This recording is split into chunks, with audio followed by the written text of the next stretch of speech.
Lost Horizon.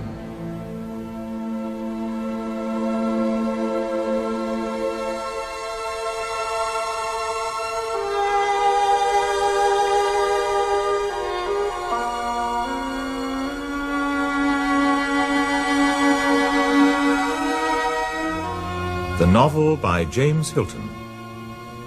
Dramatized for radio in 3 parts by Barry Campbell.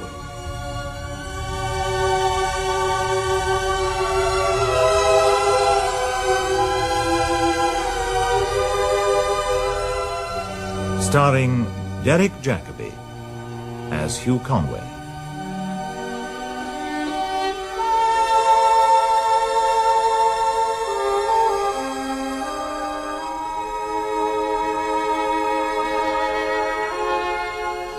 Episode 1. The Kidnapping.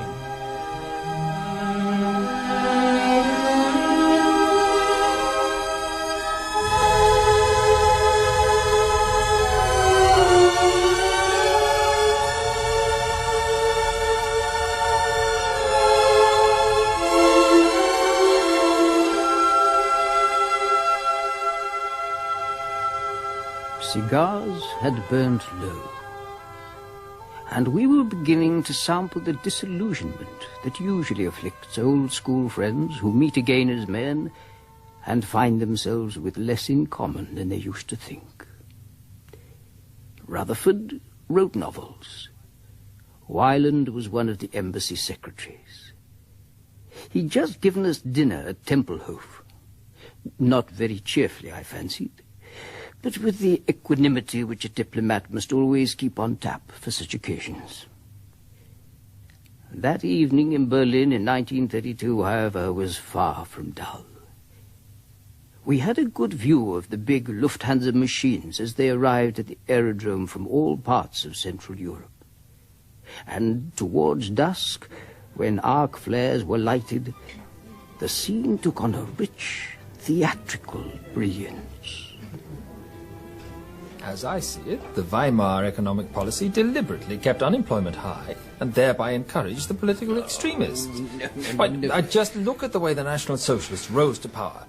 In 1928, they only had 12 deputies in the Reichstag.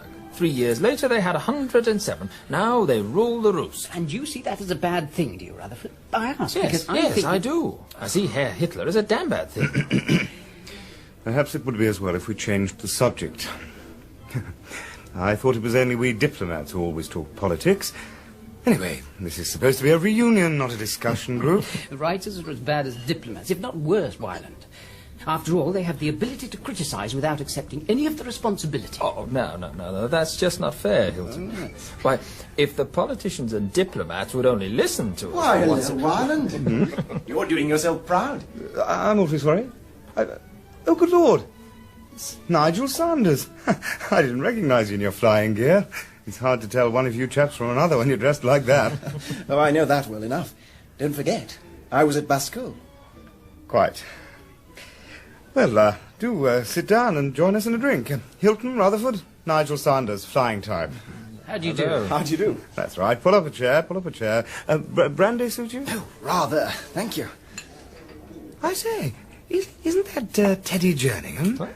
Over there? Yes, would you excuse me for a moment? I must have a word. Yes, by all means. By the way, you mentioned Bascule just now.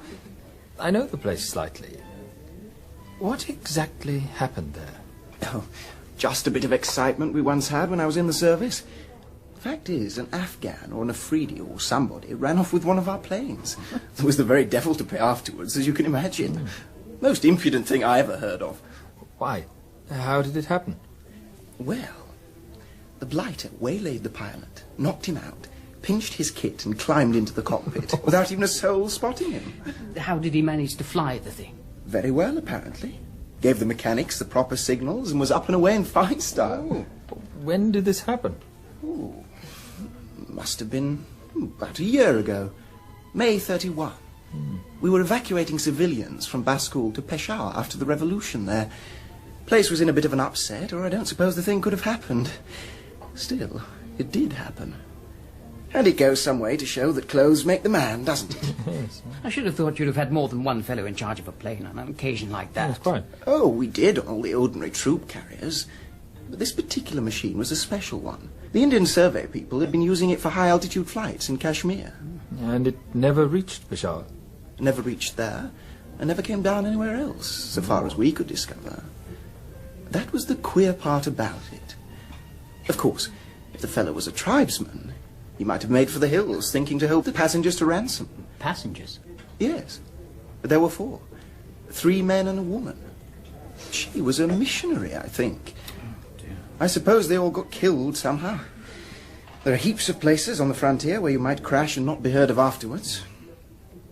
Tell me, was one of the men on that plane, by any chance, named Conway? What? Yes, as a matter of fact. Glory Conway. Did you know? Rather. Well, we were all at school together. Yes. He was a jolly fine chap, by all accounts of what he did at Bascom. Oh, yes, undoubtedly. But how extraordinary. Extraordinary. Sorry? But I don't remember the affair being reported in the papers. How was that? Well, to tell the truth, I seem to have let out more than I should have. Or perhaps it doesn't matter now. Must be stale news in every mess, let alone in the bazaars. It was all hushed up, you see, about the way the thing happened. The government people merely gave out that one of their machines was missing and mentioned the names of the passengers. Sort of thing that didn't attract a lot of attention among outsiders. Sorry to be so long. Has Sanders been drawing the longbow? These flying types, you know. Actually, Wyland, these chaps have been talking about Glory Conway. I'm afraid I spilled the Bascal yarn. Oh. I can't help feeling that it's a pity to make a mere anecdote of it. I always thought you air fellows were put on your honour not to tell tales out of school. Of course, it's all right where you chaps are concerned, but I'm sure you realise that it's sometimes necessary for events up on the frontier to be shrouded in a little mystery. Yes, but on the other hand, one has a curious itch to know the truth. It was never concealed from anyone who had any real reason for wanting to know it.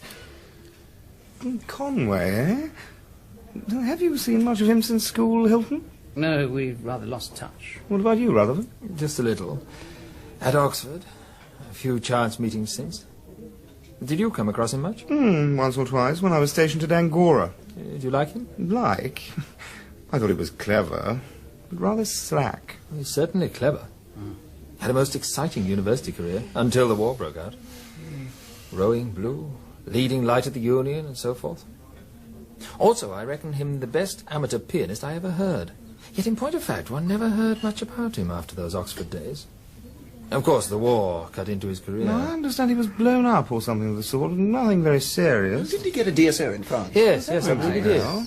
And then he went back to Oxford for a spell as a sort of don. I know he went east in 21. His Oriental languages got him the job without any of the usual preliminaries. He had several posts. Of course, that accounts for everything. History will never disclose the amount of sheer brilliance wasted in the routine of decoding Foreign Office chits and hanging around at legation bun fights. He was in the consular service, not the diplomatic. Well, I must be off. Nice talking to you, fellows. Oh, Yes, a nice meeting. goodbye. Bye. Bye-bye. I must take my leave, too. I'm afraid I'm catching the Ostend Express at a very dismal hour in the morning. My hotel is just around the corner. Why not come back and have a quiet drink in my sitting room until it's time for you to catch your train? That's very decent of you. Thank you, I will. Well, good night, Wyland, old man. Good night. Great pleasure to see you. Thank you for a most excellent dinner. Indeed. Most excellent. Not at all, not at all. But let me see you fellows to the door.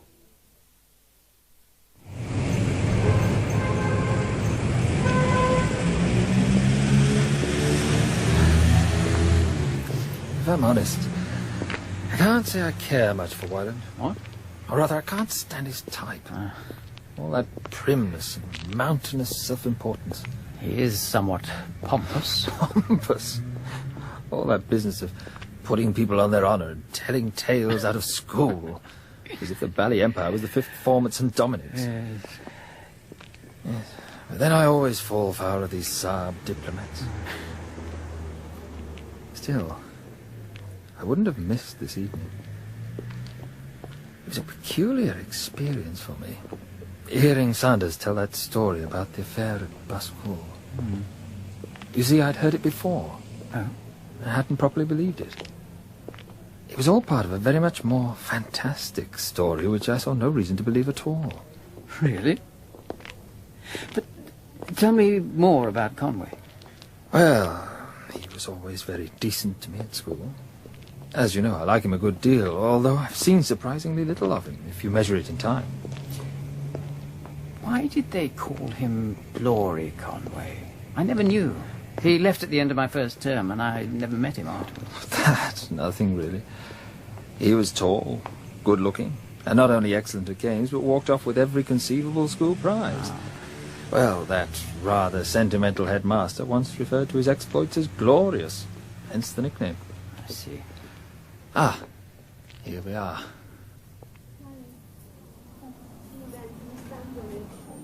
Excuse me, while I get my key. Of course. 24, bitte. 24. Yeah. Good enough, Mina. Good enough. This way, Hilton.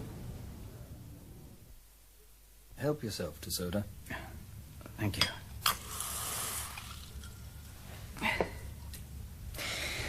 I noticed that whereas Sanders spoke of Conway in the past tense, you spoke of him in the present. I like him a good deal, you said. I find that rather odd. I wondered if you'd noticed.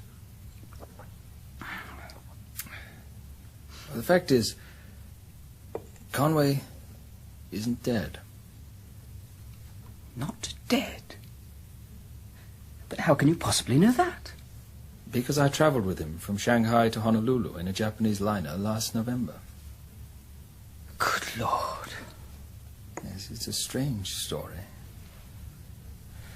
I dare say you can guess I'm not a particularly gullible person. I've spent a good deal of my life travelling about, and I know there are queer things in the world. And yet... well, one thing's certain. I'm not likely to take Wyland into my confidence. Be like trying to sell an epic poem to Titbits. I'd rather try my luck with you. You flatter me. Your book doesn't lead me to think so. Now I am flattered. After all, it's only a minor work on neurology. Well, you see, I was interested because amnesia was Conway's trouble at one time. Really? Here, let me help you to a spot more whiskey. Thank you. And I'll tell you all about it. Just a drop, thank you. Well, you see, I was in China in the autumn, on holiday. I'm always wandering about. I hadn't seen Conway for years. We never corresponded, and I can't say he was often in my thoughts. Well, to cut a long story short, I landed up at the mission hospital at Chungkiang. I remember there was a very charming Mother Superior and a Chinese doctor who was most interested to learn that I was a writer. You are perhaps to put our mission in one of your books. I must be most careful what I say. Don't worry. I shan't criticize you if I do. I've seldom seen a cleaner or better ordered hospital. Oh, you are most kind to say so. But I have something you may wish to write about. We have a mysterious Englishman here at the mission. An Englishman? Really? You are interested. A fever case brought in 2 or 3 weeks past. I say mysterious Englishman, but that is only assumption, for he could give no account of himself, and he had no papers. But his clothes? He wore native clothes, of the very poorest kind, and when taken in by the nuns, he had been very ill indeed. He spoke fluent Chinese, pretty good French, but the Mother Superior assures me that before he realized the nationality of nuns, he also addressed them in English, with most refined accent. And the Mother Superior would recognize a refined English accent? Oh, yes, indeed. You are skeptical. Very well. You must judge for yourself. Come, follow me. this next bed? Ah, he appears to be asleep. A pity. No, he's waking up, I think. Yes. Good afternoon. Oh, good afternoon. God! Conway! But you know this man? Well, indeed I do. He's a friend of mine. Well, Conway, what a place to meet. I'm very sorry, but... You must realize that he has completely lost his memory. So it would appear. But look here. I think I can be of some use. If possible, I should like to stay here for a little while. Perhaps I can help him remember things. Well, that could only be beneficial, I'm sure. And then perhaps when he regains his physical strength, I might travel with him. Who knows? Anyway, I should certainly like to stay and try to help the poor fellow. I am delighted. I will make the necessary arrangements. As Conway's health improved, we talked a good deal. When I told him, quite frankly, who I was and who he was docile enough not to argue about it. He even seemed glad of my company. I'm sure. When I suggested that I should take him home, he simply said he didn't mind. And did you bring him home? I was coming to that. Ah. Well, we made our exit from China in quite a normal way. We sailed down the Yangtze to Nanking and then took a train for Shanghai. There was a Jap liner leaving for Frisco that same night, so we made a great rush and got on board. You did a tremendous lot for him. I don't think I should have done quite so much for anyone else. But there was something about the fellow. Always had been. It's hard to explain, but it made one enjoy doing what one could. Yes. He had a peculiar charm. Although, of course, I still think of him as a schoolboy in cricket flannels. Pity you didn't know him at Oxford. He was just brilliant. The kind of fellow one feels that Jowett would have tipped for a future premier. I think the war changed him a lot. People said he was different after the war. I think myself he was. In what way? I don't quite know. But I can't help feeling that with all his gifts, he ought to be doing bigger work. All that Britannic Majesty stuff isn't my idea of a great man's career. And Conway was, or should have been, great. I agree. Now, you and I have both known him. And I don't think I'm exaggerating when I say it's an experience we shan't ever forget. And even when he and I met in the middle of China, with his mind a blank and his past a mystery, there was still that strange core of attractiveness in him. Yeah, but I was telling you about our journey together. As you can imagine, we remade our old friendship on the boat. I told him as much as I knew about himself, and he listened with an attention that might almost have seemed a little absurd. Did his memory return? That was the odd thing. He remembered everything quite clearly since his arrival at the Chungyang mission. But, and this will interest you, he hadn't forgotten languages. He told me, for instance, that he must have had something to do with India because he could speak Hindustani. How did he know it was Hindustani? I never thought to ask. Well, now we come to another curious thing. At Yokohama, the ship filled up, and among the new passengers was Sieve King, the concert pianist. A few nights after leaving Japan, Sieve King was prevailed upon to give a piano recital on board.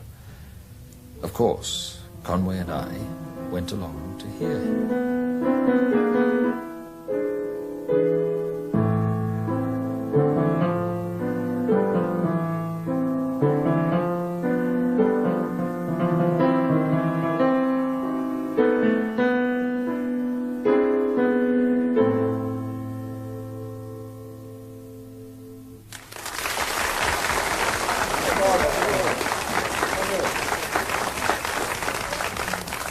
Ladies and gentlemen, I feel sure that you would all like me to thank Mr. Andre Siebeking on your behalf for the truly wonderful reciter which he has so kindly given us tonight.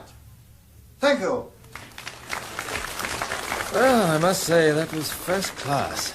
Don't you agree? Conway? Conway? What? Oh, sorry, did you speak? Yes, I was saying how well Siebeking played tonight. Oh, yes, extremely well. Excuse me, one moment, will you? I said, Conway, are you all right? Yes, perfectly. But please, stay there. Well, sir, I hope you'll agree that we have been most royally entertained this evening. Yes, indeed. A first-rate recital. Allow me to introduce myself. My name's Rutherford. Simon Rutherford. Hey, say, what's this, an encore? Who is that chap? Bit of a cheek following Siebeking like that. Well, he plays well, though. Do you know him? Good Lord, it's Conway. Excuse me.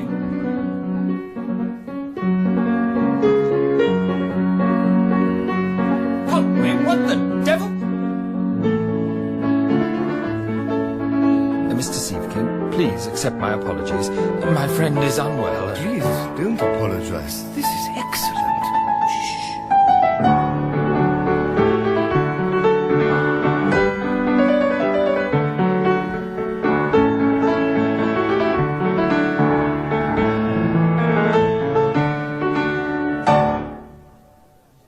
Bravo. But I'm afraid I didn't recognize the work, although it does seem vaguely familiar. What is it called? I'm afraid I don't know. Don't know? Well, surely it wasn't an improvisation. No, of course not. I have it now. It was Chopin Polonaise. Oh, really? It's a Chopin Polonaise, I tell you. Listen.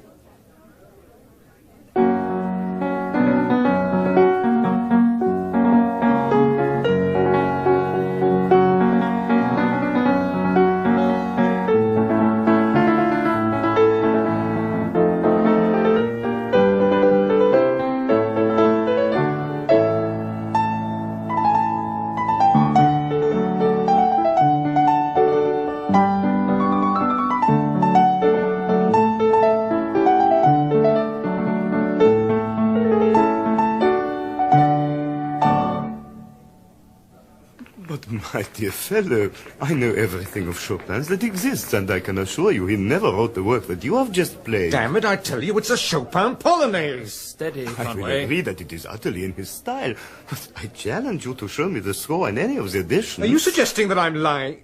Oh, yes, I remember now. Sorry, it was never printed. Never printed? Then how on earth did you come to learn it? From meeting a man who used to be one of Chopin's pupils. Oh, but that's quite Excuse impossible. me, butting in, gentlemen. My name's Kornblatt, Newberg Kornblatt, University of California. I couldn't help overhearing your conversation. What you're saying, sir, is chronologically impossible, or almost I so. assure you, sir, I'm telling the truth. Oh, I didn't mean to What say... I have just played is an unpublished Chopin Polonaise. This is all very puzzling. If that piece were to be published, it would be in every virtuoso's repertoire within 6 months. Listen to this. It's another unpublished piece I learned from the same chap.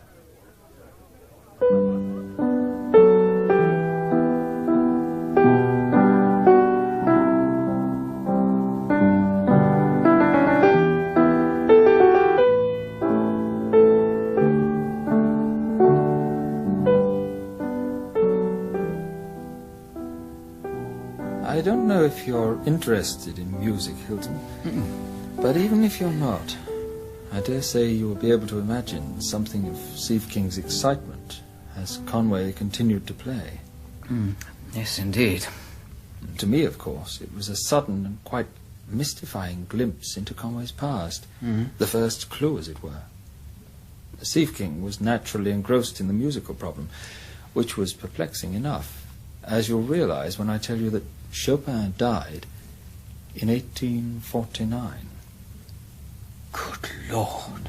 The whole incident was unfathomable. Anyhow, after a great deal of argument, nothing was settled, for Conway stuck to his story. And as he was beginning to look fatigued, I was anxious to get him away from the crowd and off to bed.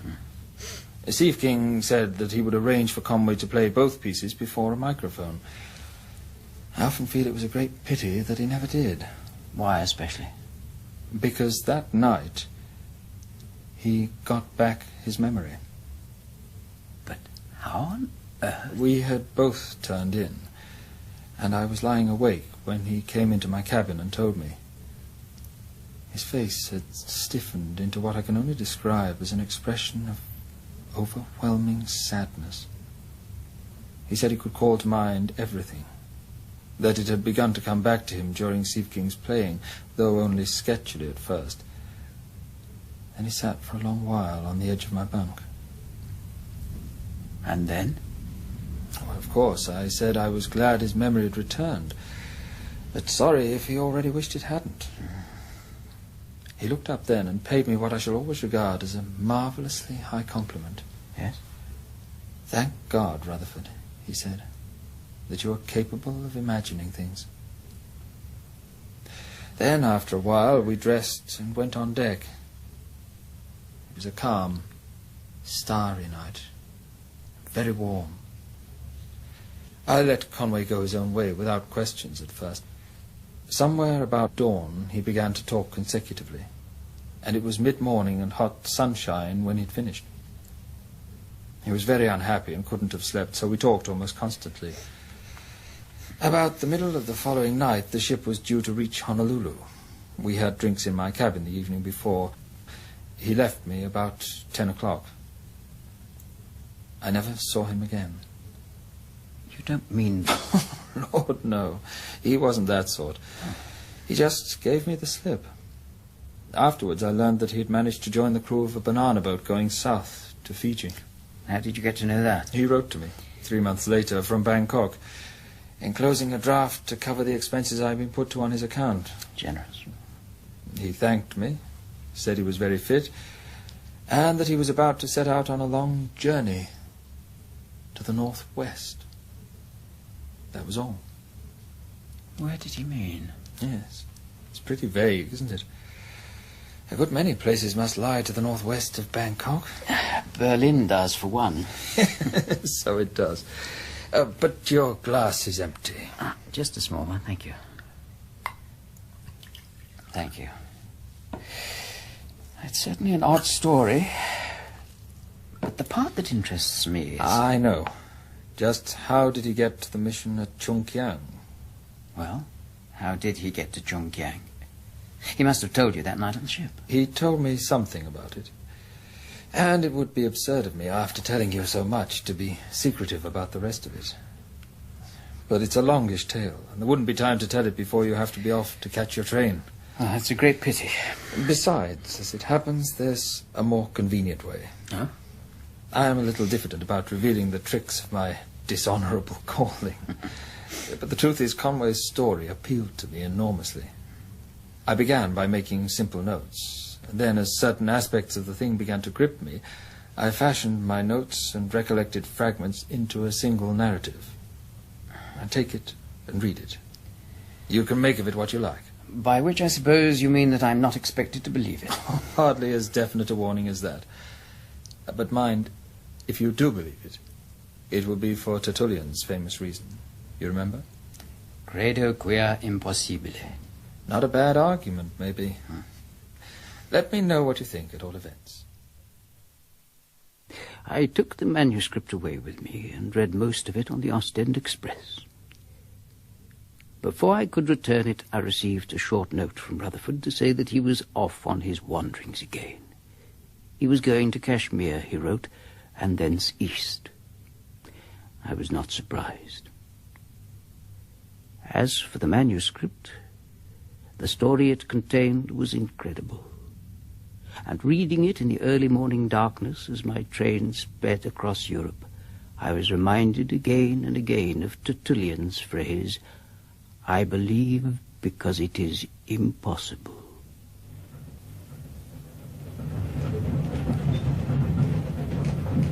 During the third week in May, the situation in Baskool had become much worse.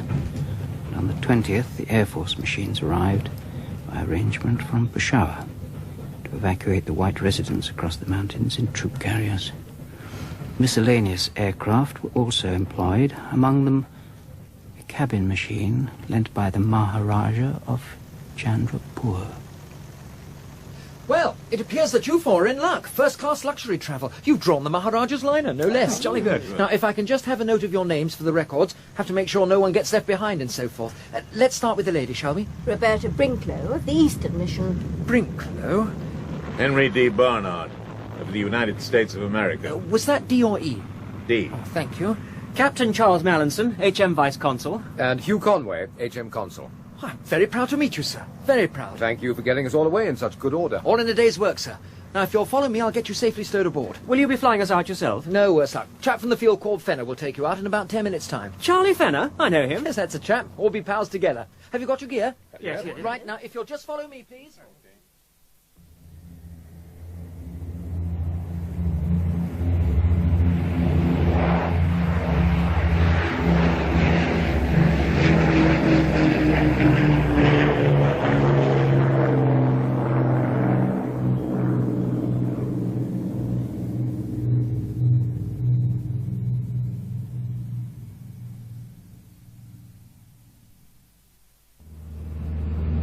Say, Conway. I thought Fenner was piloting us. Well, isn't he? Well, the pilot chap turned his head just now, and I'll swear it wasn't Fenner. Well, it's hard to tell through the glass panel. I know Fenner's face anywhere. Well, then it must be somebody else. I don't see that it matters. But that Air Force fellow said Fenner was to be our pilot. Well, they must have changed their minds. Well, who is this man, then? My dear boy, how should I know? Now, when we arrive at Peshawar, you can make his acquaintance and you can ask him all about himself. At this rate, we shan't get to Peshawar at all. The man's right off his course. What's that you say? He's off course. I'm not surprised either, flying so damned high. You can't see where he is. We certainly are high. I shouldn't worry about it. He's bound to have a good reason for it.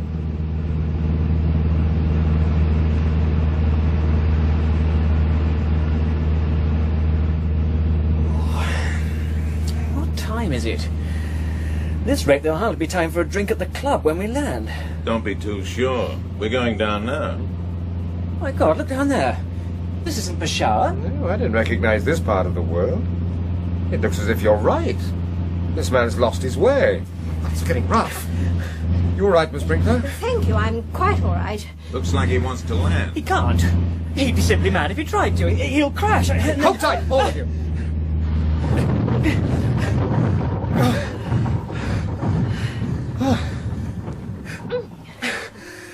That was touch and go.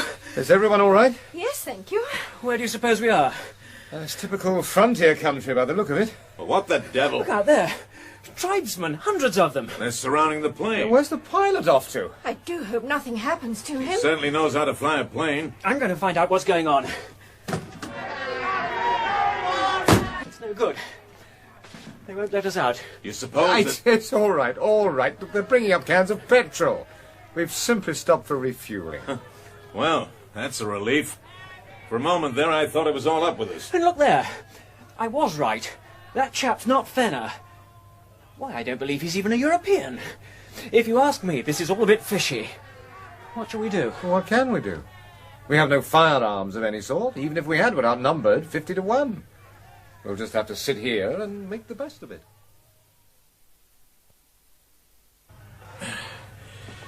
It's getting mighty hot in here. Isn't it? What I wouldn't give for a nice long drink. Can't we open the door? Just a bit. No good, they won't let us. Well, the pilot's climbing back into the cockpit. Hi, look out. What? That fell at the window. Oh, no, it's all right. They're only handing something in. Careful. What is it? It's a can of water. It's tepid, but drinkable. Oh, well, that's something. We're taking off. So we are. Where to now? I wonder.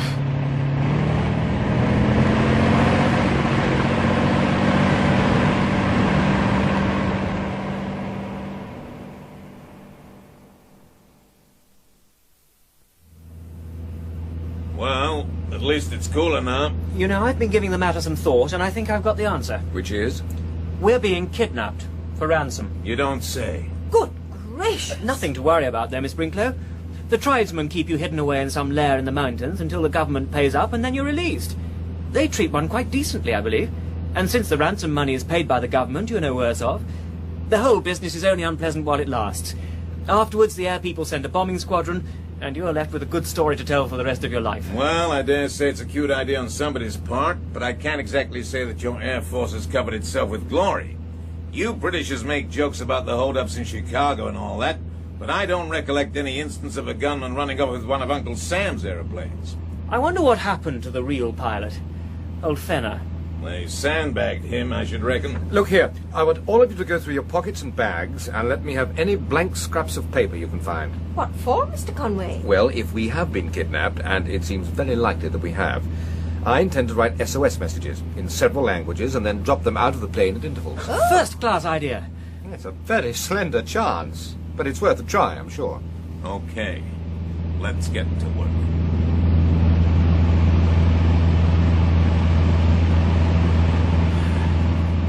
Gosh, I'm tired. Conway's fallen asleep already. I don't wonder at it after these last few weeks. You his friend? I worked with him at the consulate. I happen to know that he hasn't been to bed for the last 4 nights. As a matter of fact, we're very lucky having him with us in a tight corner like this. Apart from knowing the languages, he's got a sort of way with him in dealing with people.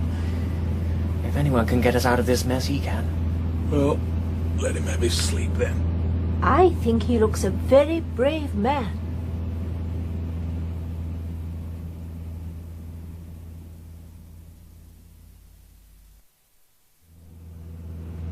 Say, you've been glued to that window all afternoon, young fella.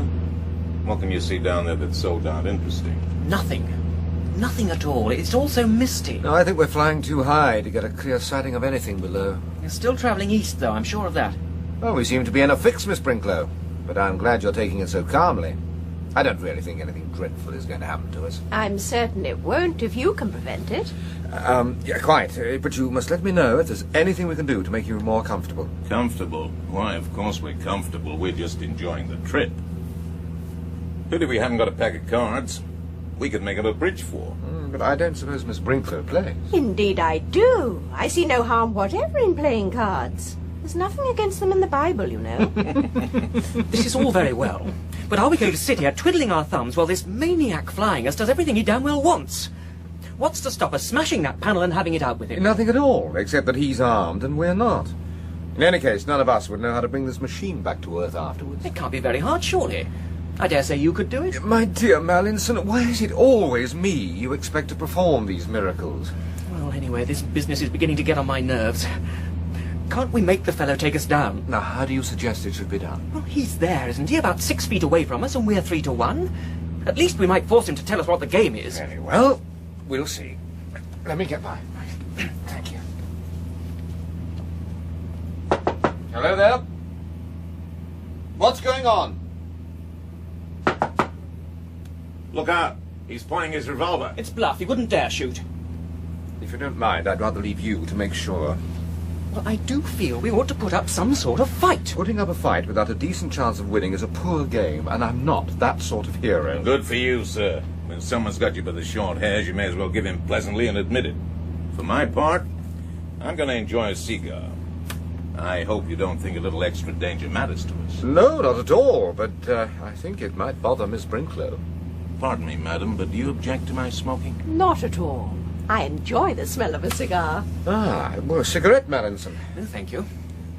Look, old chap, I know how you feel. It's a bad lookout. And it's all the worse in some ways, because there isn't much we can do about it.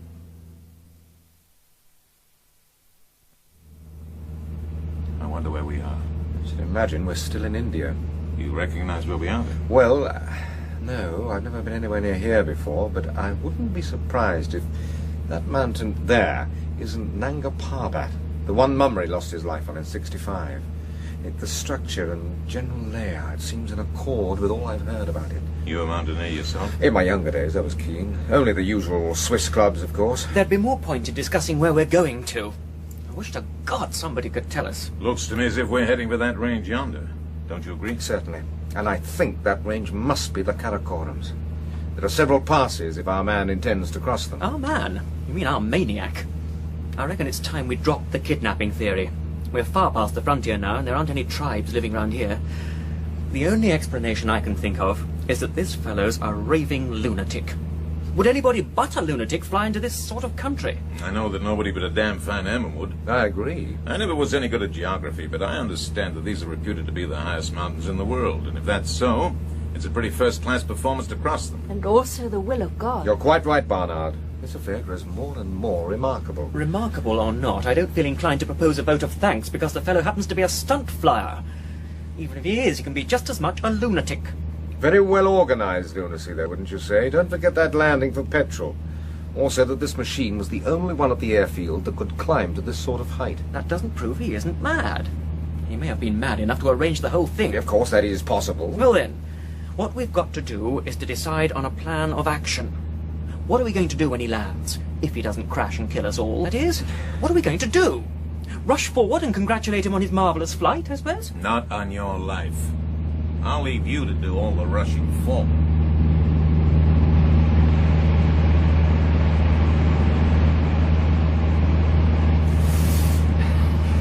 It's getting mighty cold.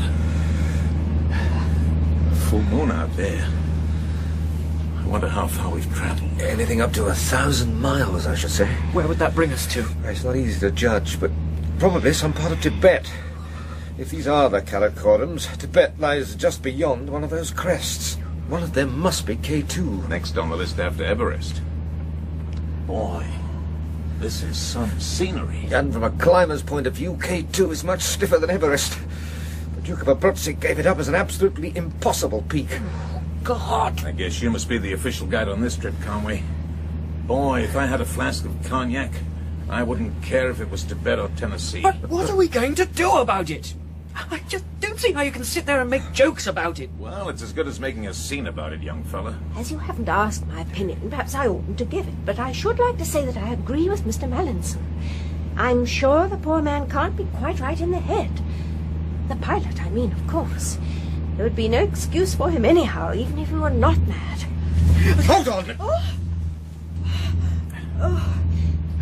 Do you know, this is my first trip in the air, my very first. Nothing would ever induce me to do it before, though a friend of mine tried her very best to persuade me to fly from London to Paris. And now you're flying from India to Tibet instead. Well, that's the way things happen. I knew a missionary once who'd been in Tibet. He said the Tibetans are very odd people. They believe we are descended from monkeys. That's remarkably cute of them. Oh, dear, no, I don't mean in the modern way. They've had the belief for hundreds of years. Of course, I'm all against it myself, and I think Darwin was worse than any Tibetan. Fundamentalist, I suppose. I used to belong to the LMS, but I disagreed with them about infant baptism. But what can the London, Midland and Scottish The Railway... London Missionary Society. Oh, sorry, I thought it was... What's happened? My God, we're going down. It's all right. It's all right. He's going to land. Hold tight, everybody. We're landing. Hold on!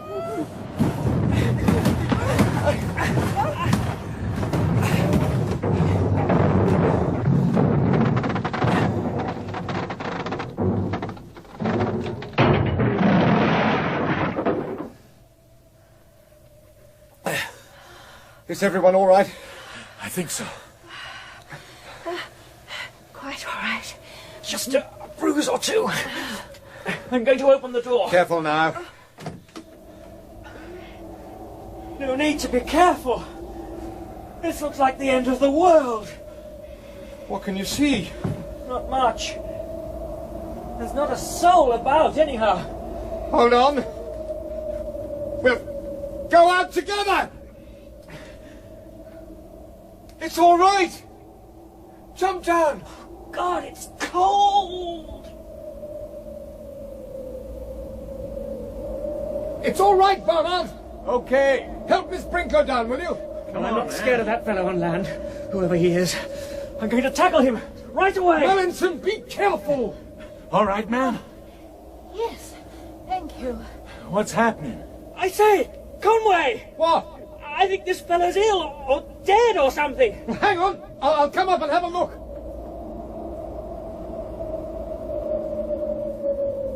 I can't get a word out of him. Here, let me see. Yes, he doesn't look too good, does he? I've got his revolver at any rate. Better give that to me.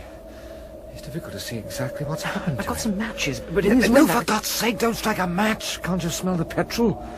Here, give me a hand to get him out of the cockpit.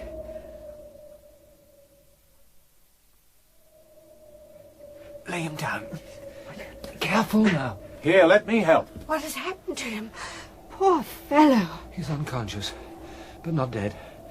It's possibly a heart attack, brought on by the high altitude. Well, we can't do much for him out here. There's no shelter from this infernal wind. Better get him inside the cabin. And ourselves, too. We haven't the least idea where we are, so it's hopeless to make a move before daylight. Now, all of you, help me lift him up. Ready? Lift!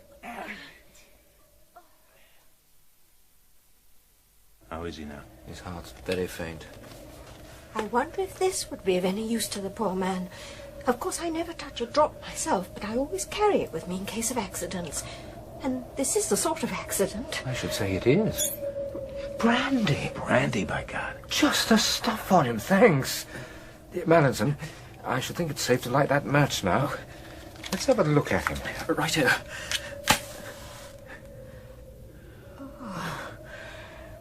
He isn't much of a beauty, is he? Chinese, I should say, if he's anything at all. I say, what a lot of damn fools we look, striking matches over a corpse. He's not a corpse yet. Now, with a bit of luck, we may bring him round. Luck? It'll be his luck, not ours. Don't be too sure, and shut up for the time being, anyhow. Now, listen. I'll sit up with this fellow, and I suggest that the rest of you try to get some sleep.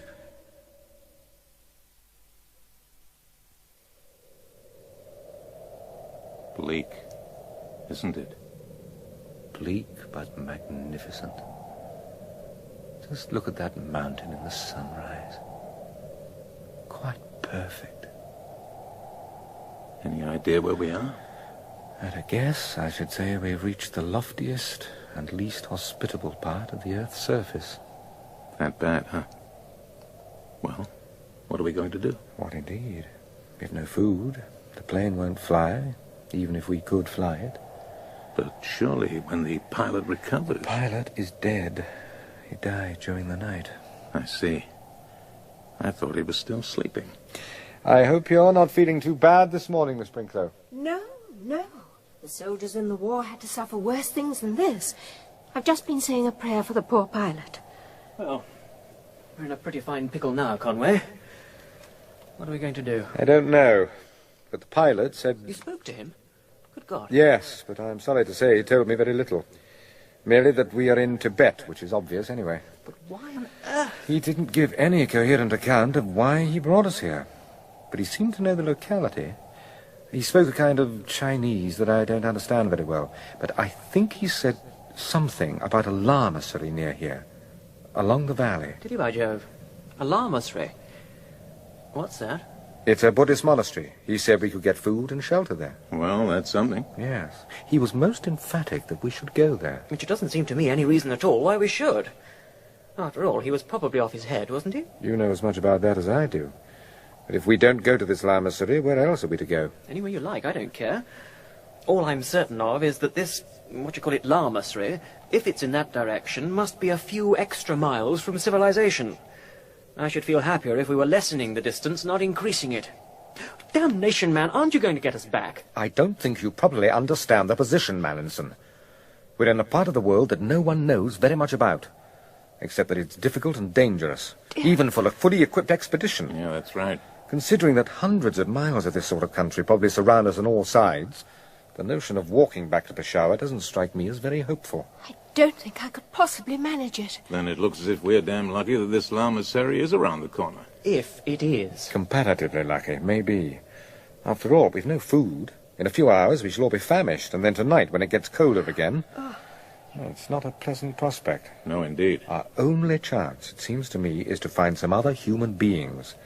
And where else should we begin looking for them, except where we've been told they exist. But what if it's a trap? A nice warm trap would suit me down to the ground. All very well, but... I take it then that we're all more or less agreed. Now, there's an obvious way along the valley. It doesn't look too steep, though we shall have to take it very slowly. In any case, we can do nothing here. We couldn't even bury the pilot without dynamite to dig a hole.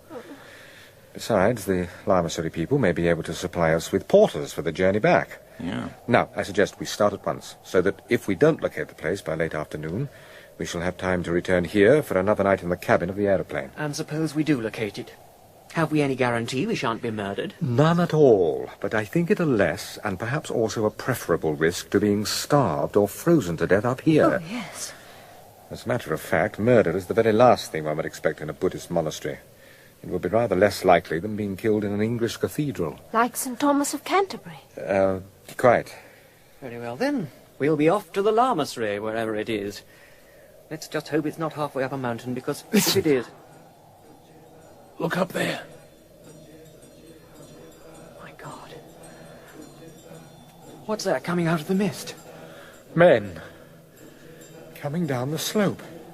It's Providence. But where on earth can they be going? They're not going anywhere. They're coming here. Where's that revolver? Don't be a fool.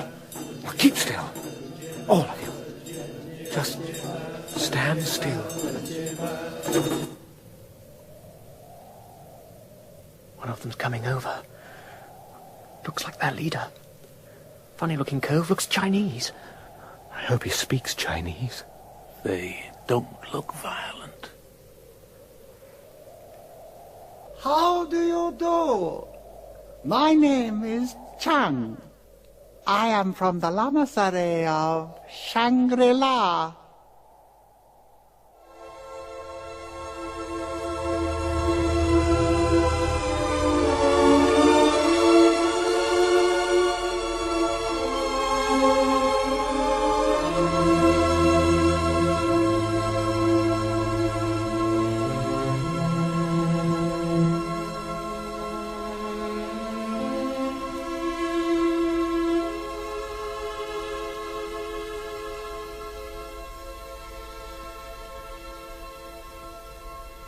That was part one of Lost Horizon by James Hilton.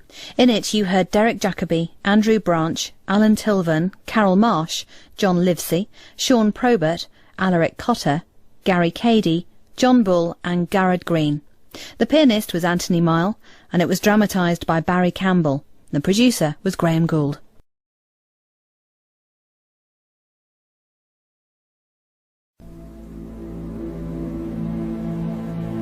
Lost Horizon.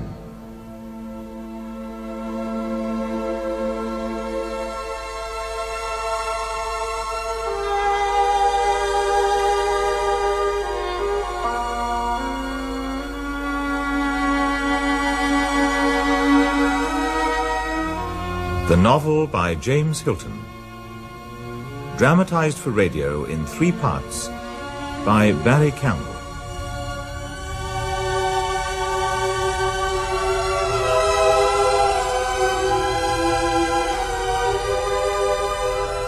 Starring Derek Jacobi as Hugh Conway and Alan Wheatley as the High Lama.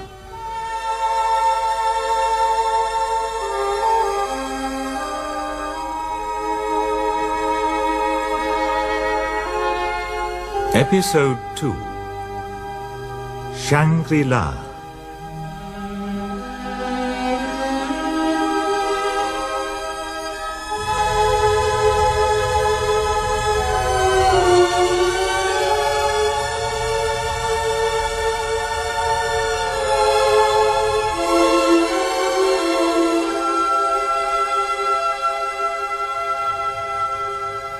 It was following a dinner party at Templehof that my old school friend, the writer Rutherford, entrusted me with a manuscript which contained the account he'd pieced together of the curious affair of Hugh Conway and the 3 other passengers aboard the aeroplane which had been stolen from the airfield at Baskool. As I sat early one morning in the speeding Ostend Express, I read with mounting interest of the party's incredible flight over the Karakoram Mountains, and of their eventual crash landing, and of the sudden appearance in the Tibetan wilderness of the mysterious Chinaman, Chang. How do you do? My name is Chang. I am from the lamasery of Shangri-La. If you would be so good as to present me to your friends. Yes, of course. Miss Brinklow. How do you do? Mr. Barnard, who is an American. Oh. Hi. Captain Mallinson. How do you do? And my name is Conway. I am delighted to make your acquaintance. And we are all very glad to see you, though the meeting is almost as puzzling as the fact of our being here at all. Indeed, we were just about to try and make our way to your lamasery, so it is doubly fortunate. If you could give us directions... Oh, there is no need for that. I shall be delighted to act as your guide. But I couldn't think of putting you to such trouble. It is exceedingly kind of you, but if the distance is not too far... It is not far, but it is not easy either. I shall esteem it an honor to accompany you and your friend. But really... I must insist. Our stay won't be long, and we shall pay for anything we have. We should also like to hire some of your men to help us on our journey back. We want to return to civilization as soon as possible. And are you so very certain that you are away from it, Captain Mallinson? Huh? I'm quite sure I'm far away from where I want to be, and so are we all. We shall be grateful for temporary shelter, but we shall be more grateful still if you'll provide means for us to return. How long do you suppose the journey to India will take? I really could not say. Well, I hope we're not going to have any trouble about it.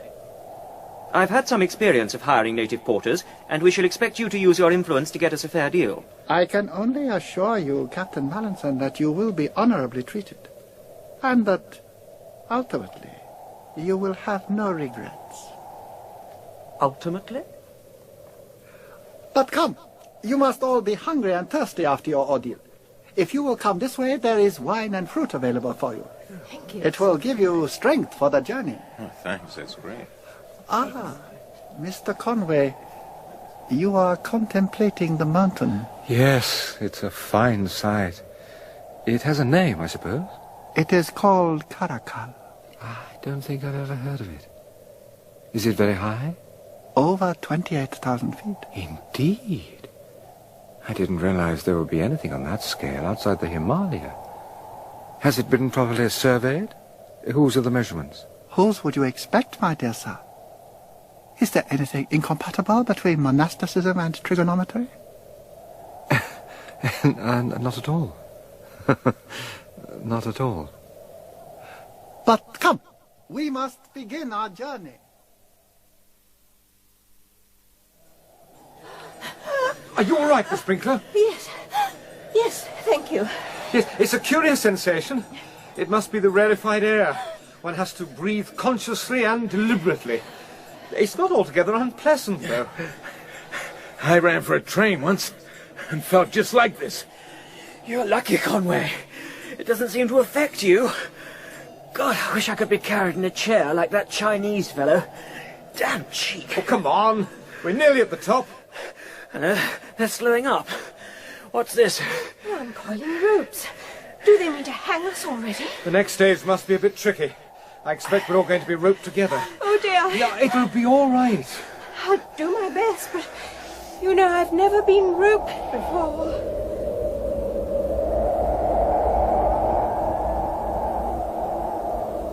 Well, at least it's getting warmer. Yes, and it's downhill now. Well, one thing's certain, we could never have found our way here by ourselves. Should we be missing much? Good God, Conway. Do you fancy you're pottering about in the Alps? What sort of hell's kitchen are we making for? We shall soon know, I expect. Here comes that Chinese fellow, Chang. Be of good cheer, for we have almost reached our destination. I can't see anything. But a few steps more to turn the corner, and... Say, will you look at that? How beautiful it is. Lord. Is it not a strange and incredible sight?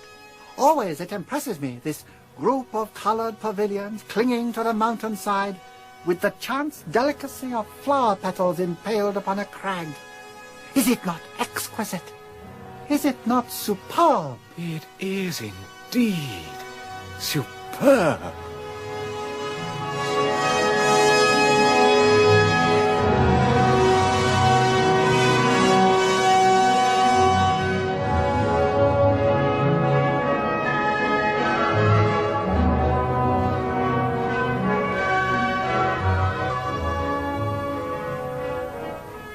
Welcome to Shangri-La. I must apologize for leaving you to yourselves most of the way, but the truth is journeys of that kind don't suit me. I trust you were not too fatigued? We managed. Excellent. And now, if you will come with me, I will show you to your apartments. Thank you. No doubt you would like baths? Yes, please. Our accommodation is simple, but I hope adequate.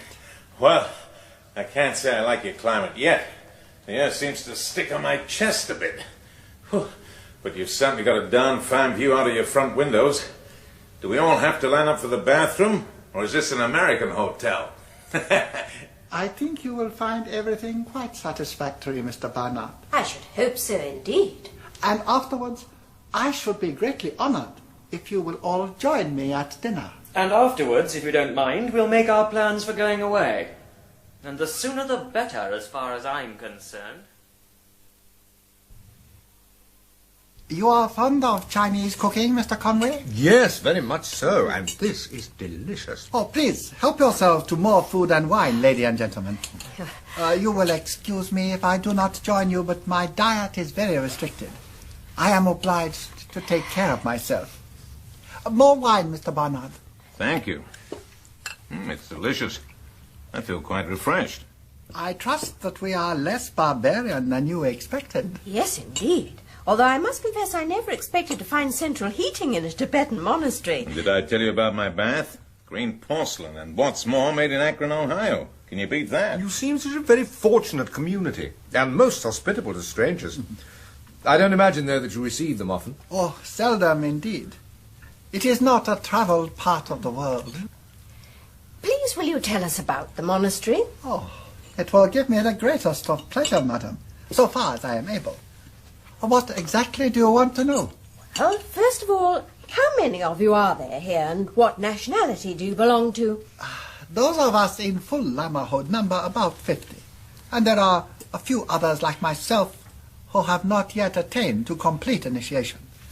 We shall do so in due course, it is to be hoped. Till then, we are half-lamas, postulants, you might say.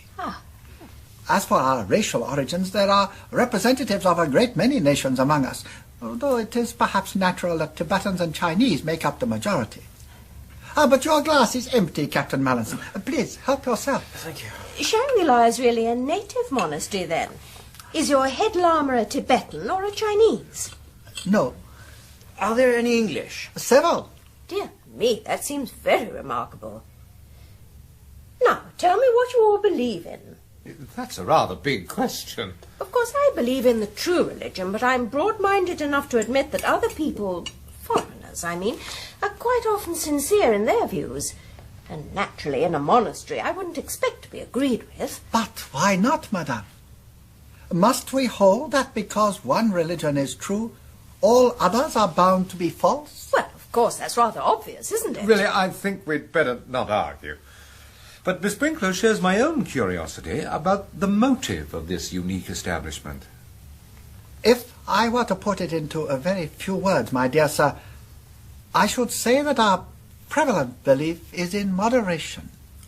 We inculcate the virtue of avoiding excess of all kinds, even including, if you will pardon the paradox, excess of virtue itself. In the valley which you have seen, and in which there are several thousand inhabitants living under the control of our order, we have found that this principle makes for a considerable degree of happiness. We rule with moderate strictness, and in return we are satisfied with moderate obedience. And I think I can claim that our people are moderately sober, moderately chaste, and moderately honest. Yes, I think I understand. I suppose the fellows who met us this morning belong to your valley people. Yes. I hope you had no fault to find with them during the journey. Oh, no, none at all. By the way, you were careful to say that the rule of moderation applied to them. Am I to take it that it does not apply also to your priesthood? I regret, sir, that you have touched upon a matter which I may not discuss. I can only add that our community has various faiths and usages, but we are, most of us, moderately heretical about them. I am deeply grieved that at the moment I cannot say more. Oh, please, don't apologize. I'm left with the pleasantest of speculation. All this has been very interesting, but I really think it's time we began to discuss our plans for getting away.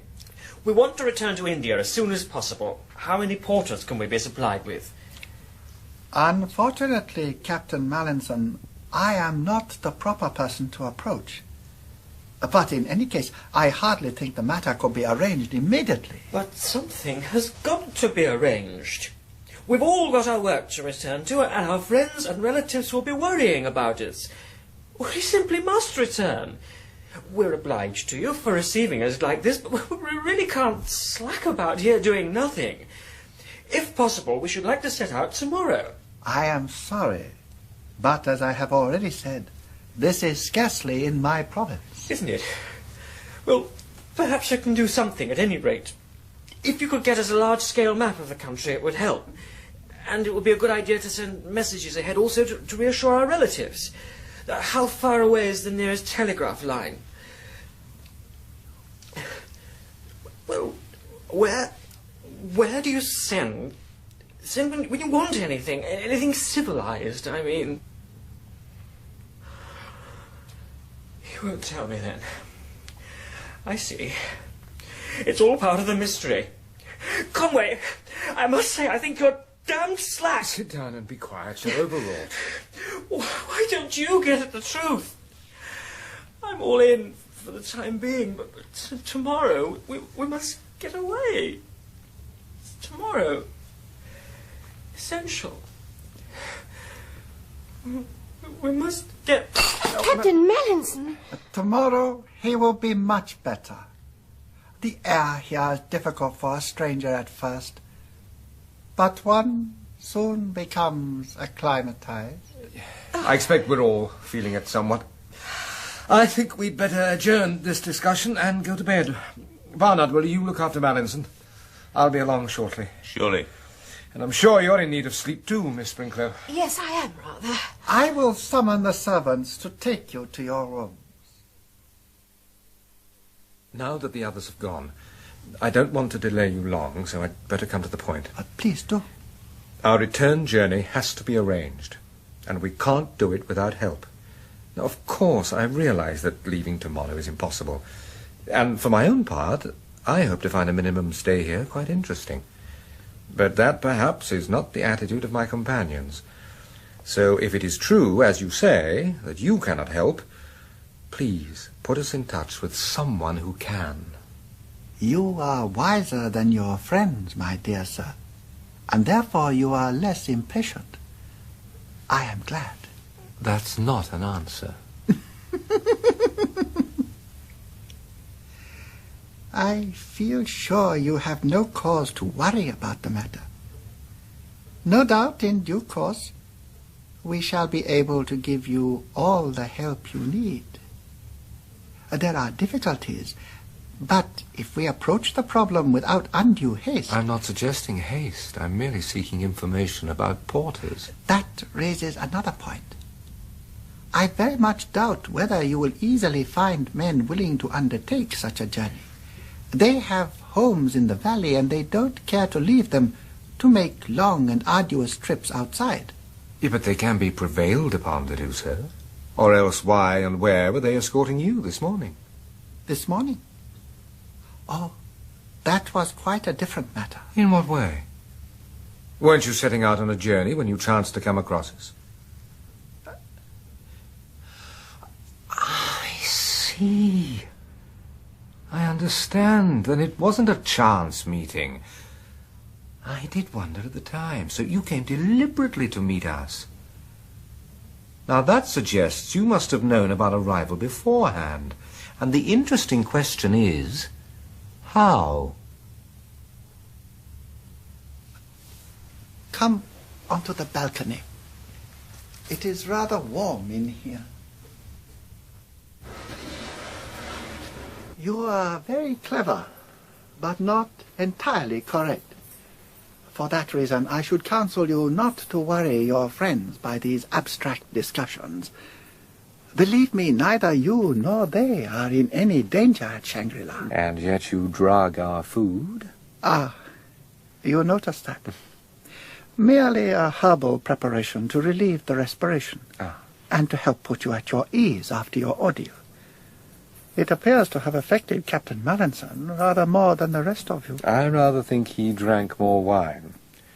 But as for wishing us to enjoy our stay here, as I told you, in a personal sense, I shan't mind a great deal. It's a new and interesting experience, and in any case, we do need some rest. Tomorrow, you may find it even more interesting. And as for rest, if you are fatigued, there are not many better places in the world. It is very beautiful, I'll give you that. Just look at the mountain. Caracal, you called it.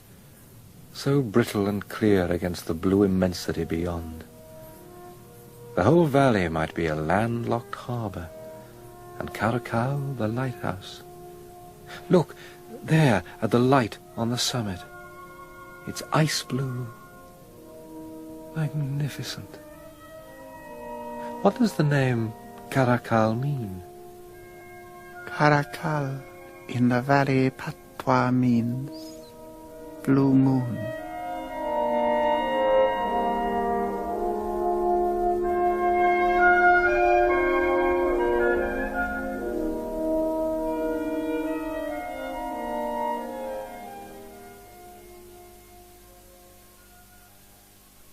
Well, I must say I feel full of beans this morning. Morning. Hot bath, comfortable bed, and now a fine breakfast.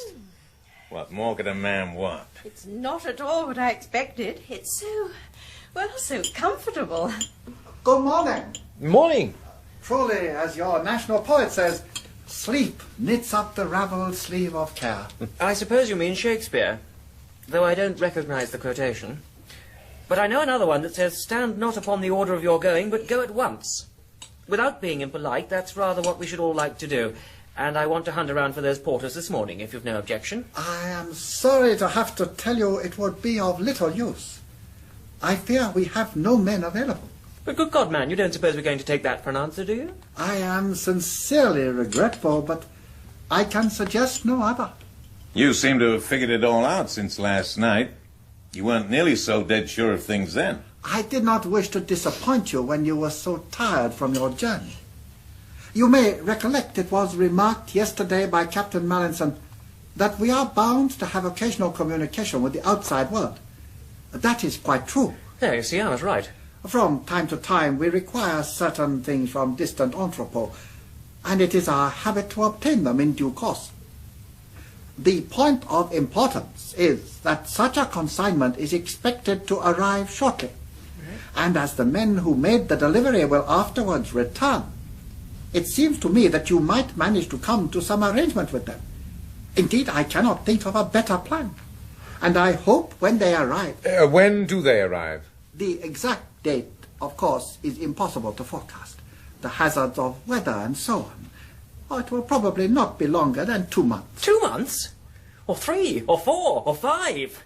And you think we're going to wait here for this convoy or caravan or whatever it is to take us God knows where at some completely vague time in the distant future? I think, sir, the phrase distant future is hardly appropriate. Unless something unforeseen occurs, the period of waiting should not be longer than I have said. But 2 months? 2 months in this place? It's preposterous. I'm sorry. I did not wish to offend. If you will excuse me. Sorry I lost my temper. But you know how I feel. There's something odd about this business. It's crooked. I'd like to be out of it this minute. I don't blame you for that. Unfortunately, it's not a question of what any of us would like, but of what we've all got to put up with. That seems to be the way of it. I'm sorry to admit that we're so helpless in the matter, but I'm afraid it's the truth. You mean we've got to stay here for 2 months? Well, I don't see what else we can do. All right, then. 2 months it is. And now let's all shout hooray about it. I don't see why it should be so much worse than 2 months in any other isolated part of the world. After all, people in our jobs are used to being sent to odd places. Of course, it's bad for those of us who have friends and relatives. Personally, I can't think of anyone who'll worry over me acutely. And my work can easily be done by someone else. Well, I reckon I'm pretty lucky myself for that matter. 2 months in this penitentiary won't kill me, and as for the folks back home, well, I've always been a bad letter writer. You forget that our names will be in the papers. We shall all be posted as missing, and people will naturally assume the worst. Oh, yes, that's true. But it won't affect me, I assure you. I must say, you don't appear too distressed about it, Miss Sprinkler. As Mr. Barnard says, 2 months here is nothing to make a fuss about. It's all the same wherever one is when one's in the Lord's service. Providence has sent me here. I regard it as a call. And I'm sure you'll find your mission society pleased with you when you do return. Yes. I'm sure I shall be able to give them much information. Well, all of us have had a very interesting experience, for that matter. That should be a small consolation. Heaven knows what we shall find to do with ourselves. The first rule must be to avoid getting on each other's nerves. Happily, the place seems big enough and by no means overpopulated. Except for the servants, we've only seen one of its inhabitants so far. Lady and gentlemen, this afternoon, if you are agreeable, I shall be delighted to show you a little more of the lamasery. Why not? We may as well give the place the once over while we're here. When we left Bascoul in that aeroplane, I'm sure I never dreamed we should ever get to a place like this. And we don't know why we have yet. And the exquisite pearl blue song ceramics which you saw in the higher chamber. Yes. Now, if you will just turn this way, it is conceivable that you may find these humble paintings of interest. This, as you see, is the library of Shangri-La. Oh, I say. There must be millions of books here. Sure is. I think I may say without boastfulness that you will find all the world's very best literature represented here. English, French, Eastern scripts, Chinese, Russian. Why, it's a veritable treasure house for scholars. And you are a scholar, perhaps? I enjoy reading, of course, but my work during recent years hasn't supplied many opportunities for the studious life. Yet you would wish for it? Oh, I wouldn't say that, but I am certainly aware of its attractions. Well, here's something for your studious life, Conway. It's a map of the country. We have a collection of several hundreds. They are all open to your inspection. But you will not find Shangri-La on any of them. I wonder why. There is a very good reason. That is all I can say. Still piling up the mystery, eh? Aren't you going to show us the llamas at work? I am sorry to say that is impossible. The llamas are never, or perhaps I should say only rarely, seen by those outside the lamahood. What do the llamas do? They devote themselves, madame, to contemplation and to the pursuit of wisdom. That isn't doing anything. Then, madame, they do nothing. I thought as much. Well, Mr. Chang, it's a pleasure being shown all these things, I'm sure. But you won't convince me that a place like this does any real good. I prefer something more practical. Perhaps you would like to take tea now. Tea? Yes, that would be very welcome, thank you. Visiting museums and art galleries always gives me a slight headache. Then by all means, let's have tea. Then I shall take you to the Lotus Pool Pavilion. Pretty little place. Please be seated, Miss Sprinkler. Thank you. Good Lord. What is it, Conway? I suppose after all the wonders we've seen this afternoon, it's rather naive of me, but I can't help being surprised when I see a modern grand piano and a harpsichord in a lamasery pavilion. Oh, is that all? I must tell you that the lamas hold Western music in the highest esteem. particularly that of Mozart. The lamasery has a collection of all the great European compositions, and many of the lamas are skilled musicians. Do you mean to tell me that this piano was brought here by the route we came along yesterday? There is no other. Well, that beats everything. Then I figure you have an agent in Pekin or Shanghai, and I'll bet everything costs a mighty lot of dollars by the time you handle it. Your surmises are intelligent, Mr. Barnard, but I fear I cannot discuss them. But here's our tea. And now, I have another surprise for you, Mr. Conway. Lotsen? What a stunning girl. You are pleased, Mr. Conway? It is well. How very delightful. 18th century French, is it not? You are quite correct. A gavotte by Rameau. But who is the girl? Her name is Lotsen. She has much skill with the Western keyboard music. Like myself, she has not yet attained the full initiation. I should think not, indeed. She looks hardly more than a child. So you have women lamas here, then? There are no sex distinctions among us. Extraordinary business is lamahood. Well, ladies and gentlemen, I hope my little tour has proved enjoyable. Yes, indeed. Most enjoyable. Yes, indeed. Then I am most happy to have been of some small service. Meanwhile, please consider the resources of this music pavilion and the library wholly at your disposal. That is most generous. But what about the lamas? Don't they ever want to use them?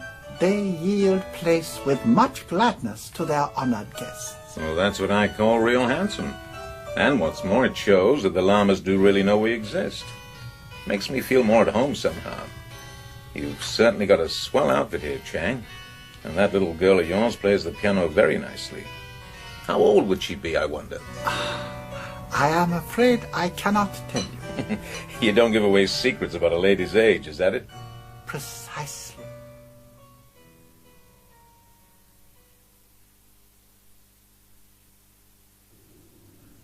Mr. Conway.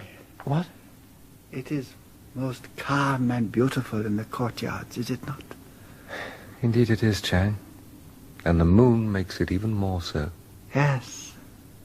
Shangri-La is most beautiful in the moonlight, touched with the mystery that lies at the core of all loveliness. But where are your companions? I left them after dinner. I wanted to be alone, to think things out. And I have interrupted your thoughts. I am sorry. No, not at all. Someone comes. Let us draw aside until they pass. We obeyed the high ones of Shangri-La. He came through the air over the great mountains with a bird to hold him. And he brought the strangers with him. Talo was not afraid of the outside wind or the outside cold. Oh, we went outside long ago. The Valley of the Blue Moon still remembers him. Over the great mountains with a bird to hold him. Talu must have been our pilot. Then he wasn't just mad. The whole thing was planned, carried out at the instigation of the High Ones of Shangri-La. But why, Chang? Have no fear, Mr. Conway. You are quite safe at Shangri-La.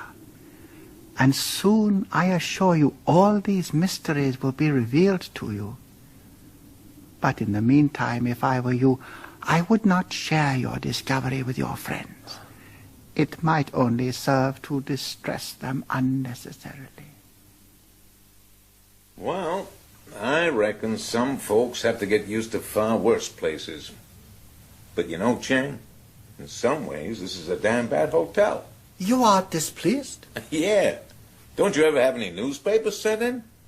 I'd give all the books in your library for this morning's Herald Tribune. We have the files of the Times up to a few years ago, but only, I regret, Mr. Barnard, the London Times. Yeah, I've noticed, Chang, that there's a temple in the valley. Is that a part of Shangri-La? The temple has its own lamas who are under, shall we say, loose control from Shangri-La. When I get back, I shall ask my society to send a missionary here. They ought to send you. That is, of course, if you'd like a place like this. It's hardly a question of liking it. It's a matter of what one feels one ought to do. I think if I were a missionary, I'd choose this rather than quite a lot of other places. In that case, there would be no merit in it, obviously. But I wasn't thinking of merit. More's the pity, then. There's no good in doing a thing because you like doing it. Look at the people here and in the valley. They all seem very happy. Exactly. Anyhow, I don't see why I shouldn't make a beginning by studying the language. Can you lend me a book about it, Mr. Chang? Most certainly, madam. With the greatest pleasure. And if I may say so, I think the idea an excellent one. Perhaps you would care to come with me to the library. Oh, yes, of course. This way. I'll come too, if I may. I'd like to read a newspaper, even if it is only a back copy of the London Times. What about you, Mallinson? Aren't you going with them? Or are you going to the music pavilion to listen to the little Manchu girl playing? You seem to be taking quite an interest in music these days. Yes, well, one has to do something. Besides, she plays very well. She does indeed. Bach, Scarlatti, Mozart. Although I can't make up my mind whether she plays for pleasure or if she's in some way a student. Why don't you ask her? She doesn't speak English. And I'm still rather reluctant to let them know I speak Chinese. Yes, I see. I can't think what she's doing here. This Lama business may be all right for an old fellow like Chang, but what's the attraction in it for a pretty young girl? Do you suppose she likes being here? Well, she doesn't appear to dislike it. She doesn't appear to have any feelings at all, for that matter. She's more like a little ivory doll than a human being. A charming thing to be like. As far as it goes. And it goes pretty far when you come to think about it. After all, the ivory doll has manners, good taste in dress, attractive looks, a pretty touch on the harpsichord, and she doesn't move about a room as if she were playing hockey. Western Europe, so far as I can recollect it, contains an exceptionally large number of females who lack these virtues. You're an awful cynic about women, Conway. Not at all. I'm 37 and you're 24. That's all it amounts to. Talking of age, how old would you say Chang was? Oh, anything between 49 and 149. I must say, Barnard has settled in well. To tell you the truth, that fellow's cheerfulness is just about getting on my nerves. Isn't it rather lucky for us that he does take things so well? Personally, I think it's damned peculiar. What do you know about him, Conway? I mean, who he is and so on. Well, not much more than you do. I understood he came from Persia and was supposed to have been oil prospecting. When the air evacuation was being arranged, I had quite a job to persuade him to join us at all. Did you ever see his passport? Probably, yeah, but I don't remember why. Just this. Barnard was travelling on a forged passport. And he isn't Barnard at all. I see. Well, who do you think he is, then? He's Chalmers Bryant. The deuce he is. What makes you think so? He dropped his pocketbook this morning, and Chang picked it up and gave it to me, thinking it was mine. I couldn't help seeing it was stuffed with newspaper clippings. Well, some of them fell out. They were all about Bryant and the search for him and so forth. One of them had a photograph, which was absolutely like Barnard, except for a moustache. Did you mention a discovery to Barnard himself? No, I just handed him his property without comment. Well, what are you going to do about it? Probably nothing at all. What can one do in any case? But dash it all, the man's nothing but a large-scale thief. I know plenty of people who've lost their money through him. Why, the fellow has been monkeying about on Wall Street to the tune of $100 million. There's a warrant for his arrest in America and extradition orders against him in half a dozen countries. Well, if you'll take my tip, you'll say nothing about it. Not for his sake, but for ours. You please yourself, of course, so long as you don't forget the possibility that he may not be the fellow at all. Well, I'll think about it. Cigar, Mallinson? No, thank you. Sure you won't have one? No. I said no, didn't I?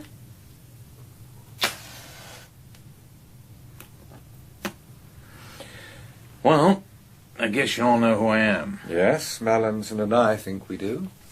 Damn careless of me to leave those clippings about. Well, we're all apt to be careless at times. I'm sure I don't know who you are, Mr. Barnard. Gosh, but it's mighty queer. The whole damn business, I mean. Right across Europe, on through Turkey and Persia. They nearly got me in Vienna. It's pretty exciting at first, but it gets on your nerves after a bit. I got a good rest at Baskel, though. I thought I'd be safe in the middle of a revolution. So you were, except for the bullets. Yeah, that's what bothered me at the finish. Whether to stay in Baskel and get plugged, or accept a trip in your government's aeroplane and find the police waiting at the other end. I wasn't exactly keen to do either. I remember you weren't. Well, that's how it was. And you can figure out that the change of plan that brought me here didn't worry me an awful lot. This ain't a bad place when you get used to it. The air's a bit nibby at first, but you can't have everything. But I reckon it's just what the doctor ordered. I'm on a different diet. I can't look at the stock exchange ticker tape. And my broker can't get me on the telephone. I dare say he wishes he could. I think we'd better not argue about the past anymore. We're here now, that's the important thing. You know, it's curious, when you think about it, that of 4 people picked up, just by chance, and kidnapped 1,000 miles away, 3 of them should be able to find some consolation in the business. You, Barnard, want a rest cure and a hiding place. Miss Brinklow here feels a call to evangelize the heathen Tibetan. Who's the third person you're counting? Not me, I hope. I was including myself. And my own reason is perhaps the simplest of all. I just rather like being here. Sir! Oh, Chang. I am proud to be the bearer of important news. Well, what is it? The High Lama has sent for you. So I gather, but why all the fuss? Because it is extraordinary and unprecedented. A fortnight ago you had not arrived, and now you are about to be received by him. Never before has it occurred so soon. I'm still rather fogged, you know. My dear sir, you will understand many things very soon. And may I add my own personal pleasure that this interval, always an awkward one, is now at an end. Believe me, it has been irksome to me to have to refuse you information on so many occasions. Extremely irksome. I am joyful in the knowledge that such unpleasantness will never again be necessary. Follow me, please. We have to ascend to the highest part of the lamasery.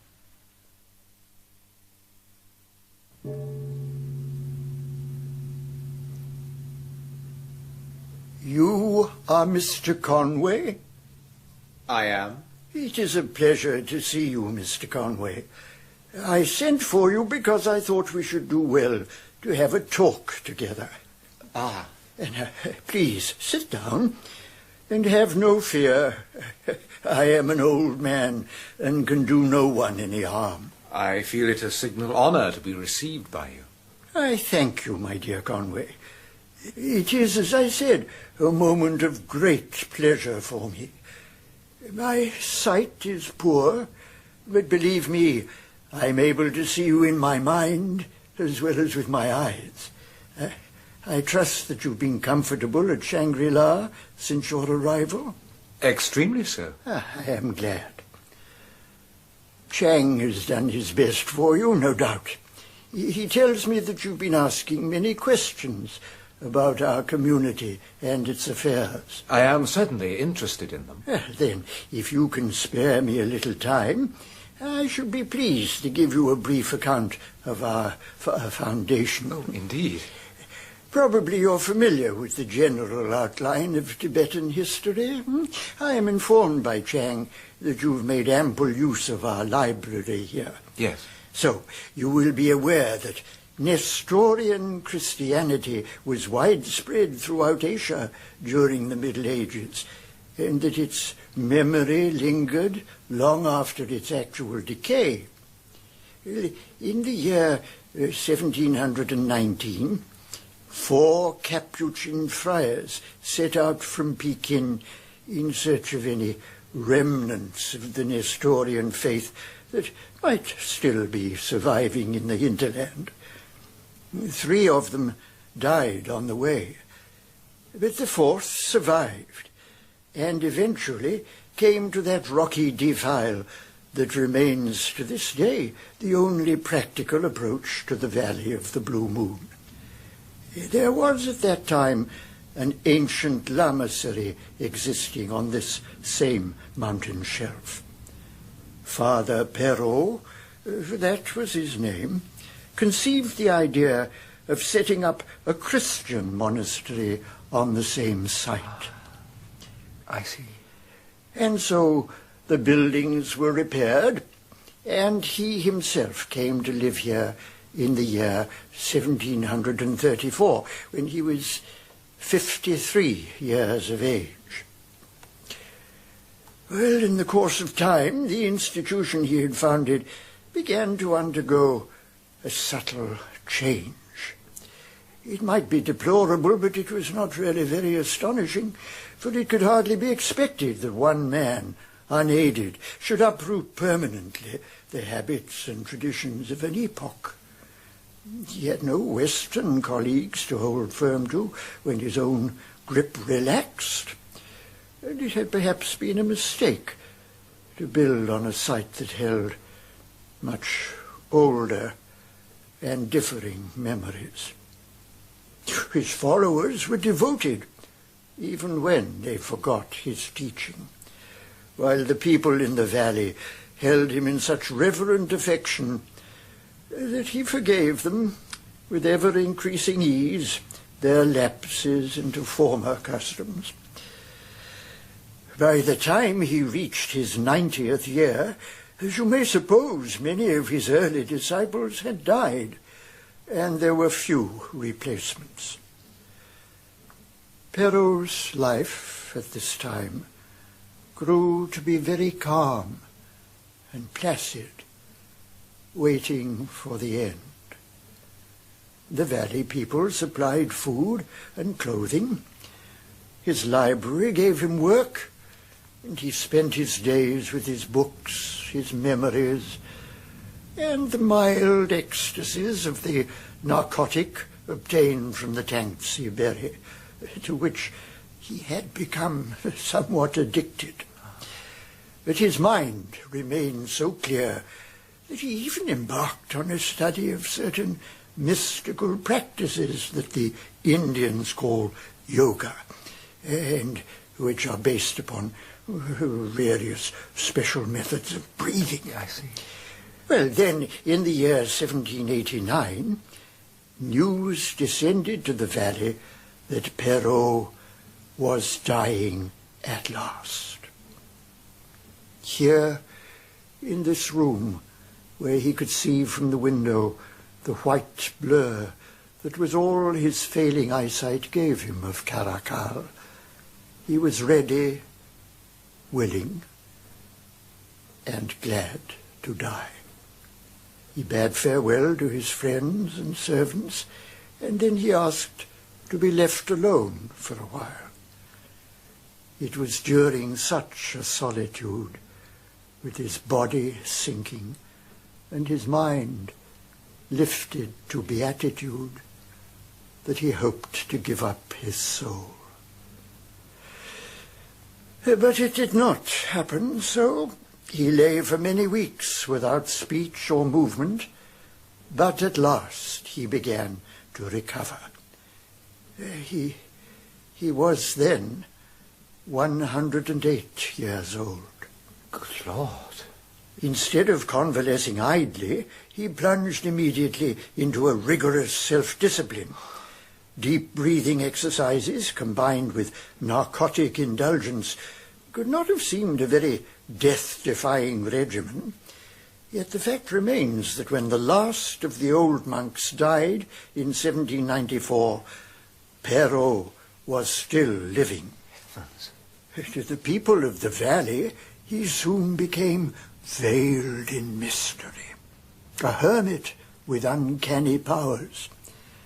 As the new century approached, the legend grew into a rich and fantastic folklore.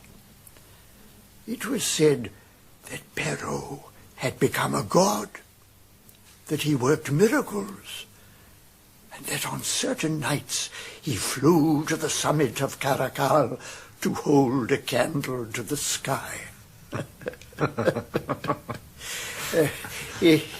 It was then that a second stranger from Europe arrived in the Valley of the Blue Moon, a young Austrian named Henschel, who had soldiered against Napoleon in Italy.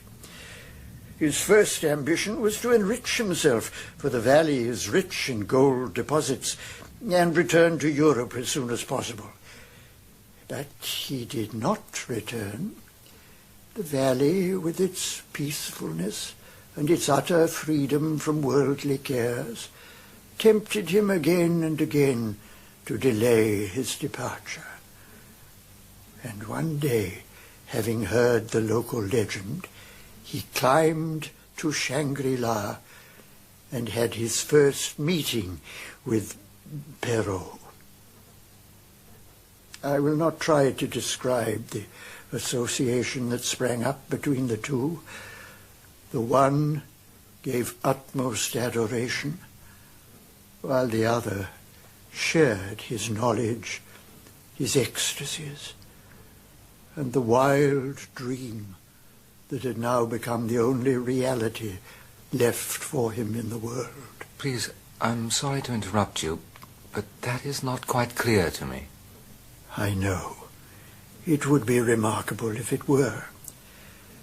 It is a matter which I shall be pleased to explain before our talk is over, but for the present, if you will forgive me, I will confine myself to simpler things. Certainly. A fact that will interest you is that Henschel began our collection of Chinese art, as well as our library and musical acquisitions. It was Henschel's ingenuity which devised the complicated system by which the lamasery has ever since been able to obtain anything needful from the outer world. I suppose you found it easy to make payment in gold. Oh, yes. We have been fortunate in possessing supplies of a metal which is held in such high esteem in other parts of the world. Such high esteem that you must have been very lucky to escape a gold rush. Yeah. Yes, that was always Henschel's fear. He was careful that none of the porters bringing books and art treasures should ever approach too closely. He even arranged for sentries to keep constant watch, but soon it occurred to him that there was an easier and more final safeguard. Yes? You see, there was no need to fear invasion by an army. The most ever to be expected was the arrival of a few half-lost wanderers, who, even if they were armed, would probably be so weakened as to constitute no danger. It was decided, therefore, that henceforward strangers might come as freely as they chose, but with one important proviso. Over a period of years, such strangers did come, and not only were they now welcomed, if they chanced to find their way into the valley, but it became customary to meet them, if they ever ventured within a certain radius. All this was for a reason I will later discuss, but the point is of importance, showing that the lamasery was no longer hospitably indifferent. Meanwhile, the lamasery had begun to acquire many of its pleasant characteristics. I must stress the fact that Henschel was exceedingly able and talented, and that the Shangri-La of today owes as much to him as to its founder. Yes, quite as much, I often think, for his was the firm yet kindly hand that every institution needs at a certain stage of its development. And his loss would have been altogether irreparable had he not completed more than a life's work before he died. He died? Yes. It was very sudden. He was killed. It was in the year of your Indian mutiny. Just before his death, a Chinese artist sketched him. The portrait is there, behind that curtain, if you would care to look. Yes, thank you.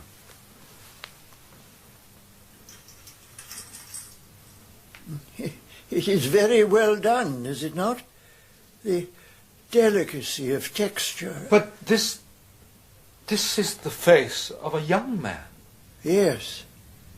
Yes, the features are of great beauty. But you said this was done just before his death?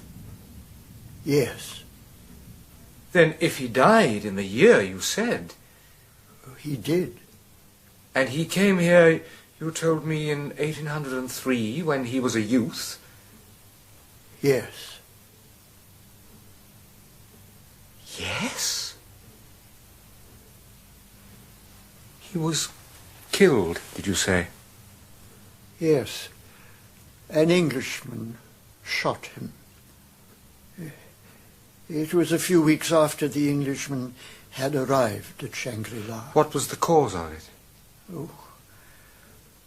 There had been a quarrel about some porters. Henschel had just told him of the important proviso that governs our reception of guests. Perhaps you are wondering, my dear Conway, what that proviso may be. I think I can already guess. Can you, indeed? And can you guess anything else after this long and curious story of mine? It seems impossible. And yet I can't help thinking of it. It's astonishing. It's extraordinary. And yet not absolutely beyond my powers of belief. What is it, my son? That you are still alive, Father Perrault.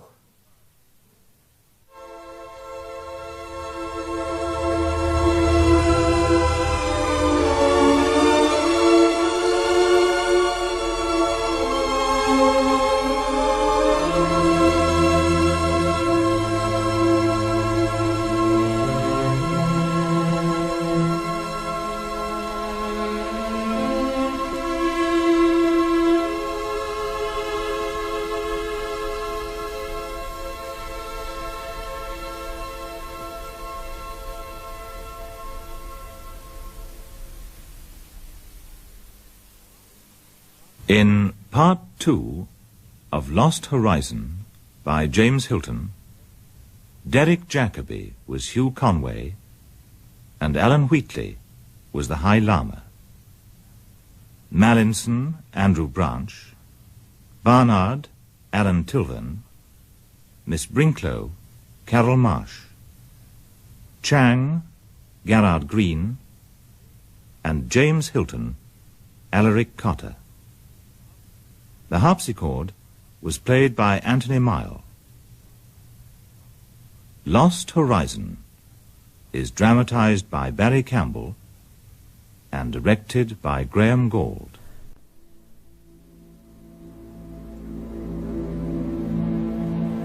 Lost Horizon.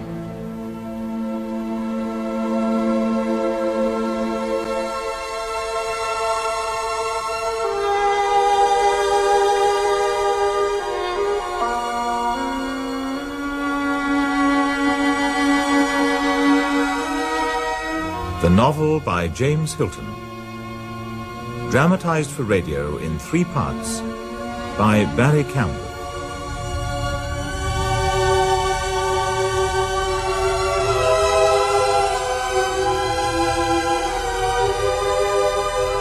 Starring Derek Jacobi as Hugh Conway and Alan Wheatley as the High Lama.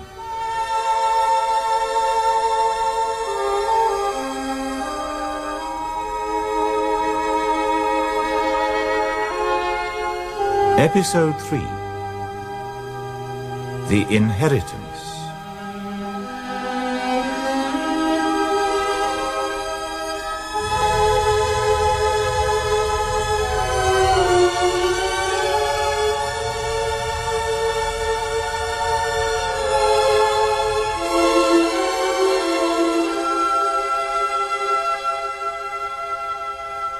I doubt if I have ever come across a more remarkable story than my friend Rutherford's account of Hugh Conway's adventures in Tibet.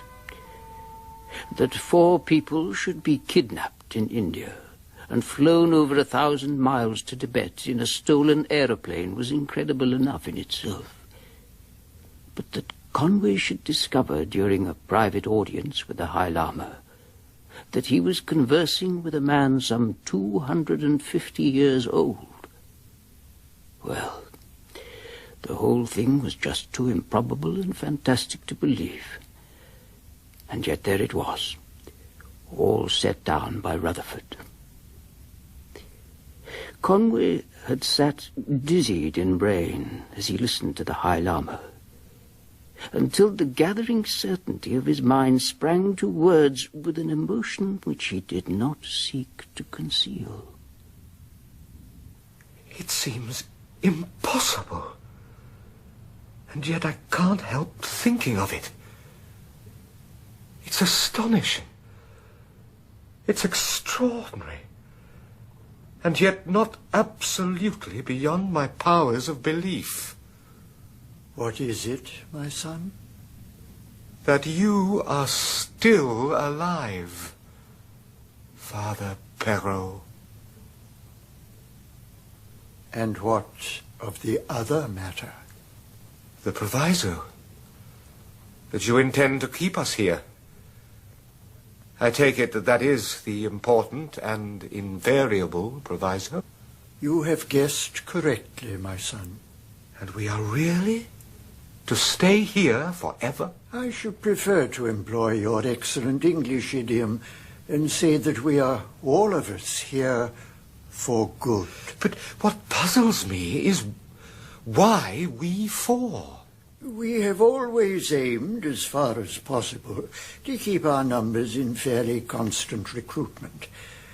Unfortunately, since the recent European war and the Russian Revolution, travel and exploration in Tibet have been almost completely held up. I see. In fact, our last visitor, a Japanese, arrived in 1912 and was not, to be candid, a very valuable acquisition.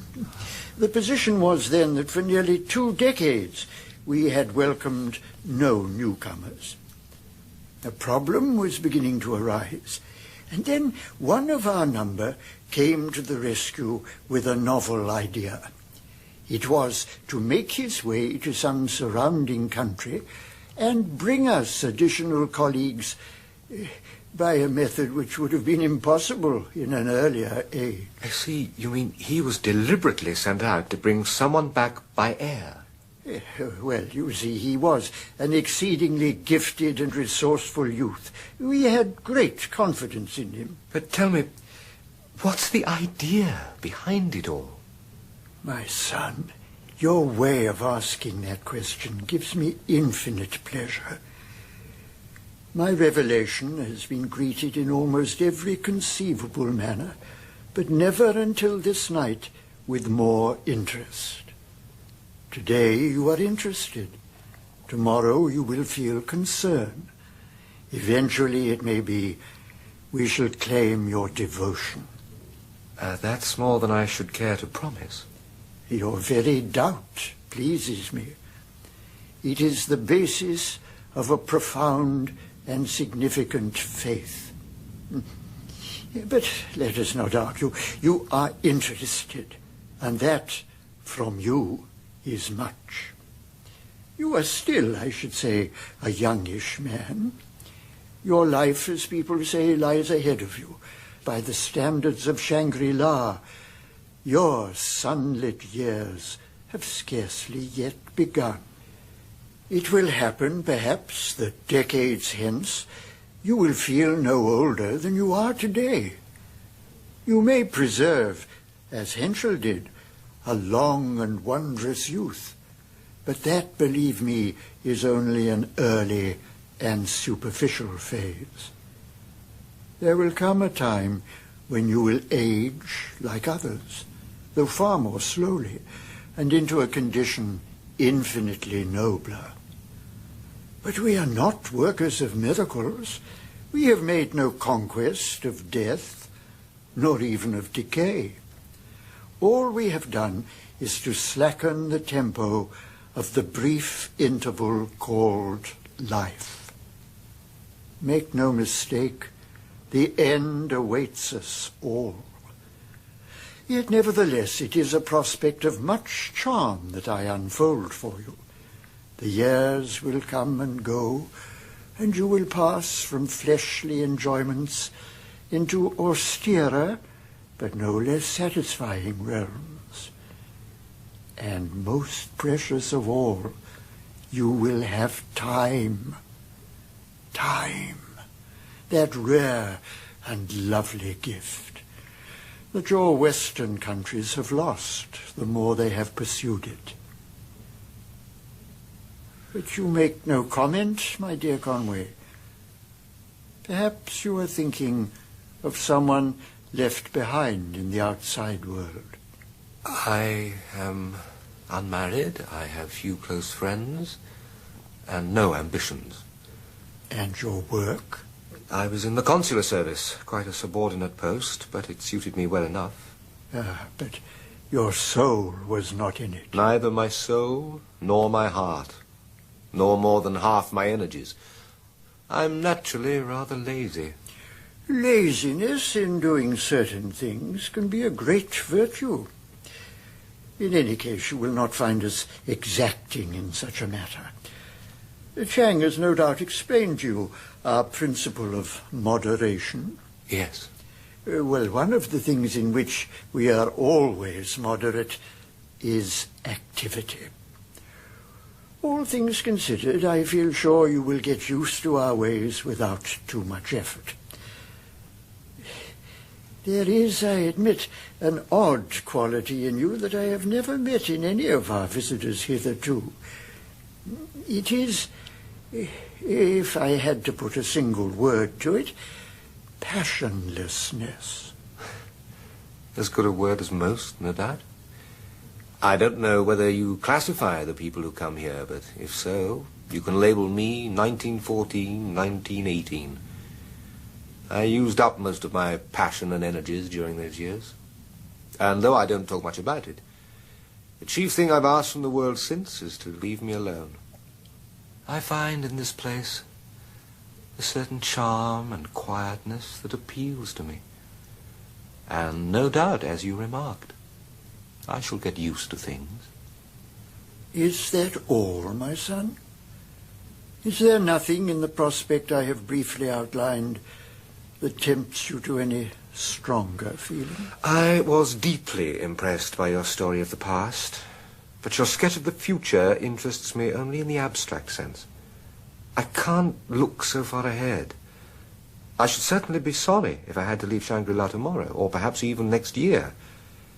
But how I shall feel about it if I live to be 100 isn't a matter to prophesy.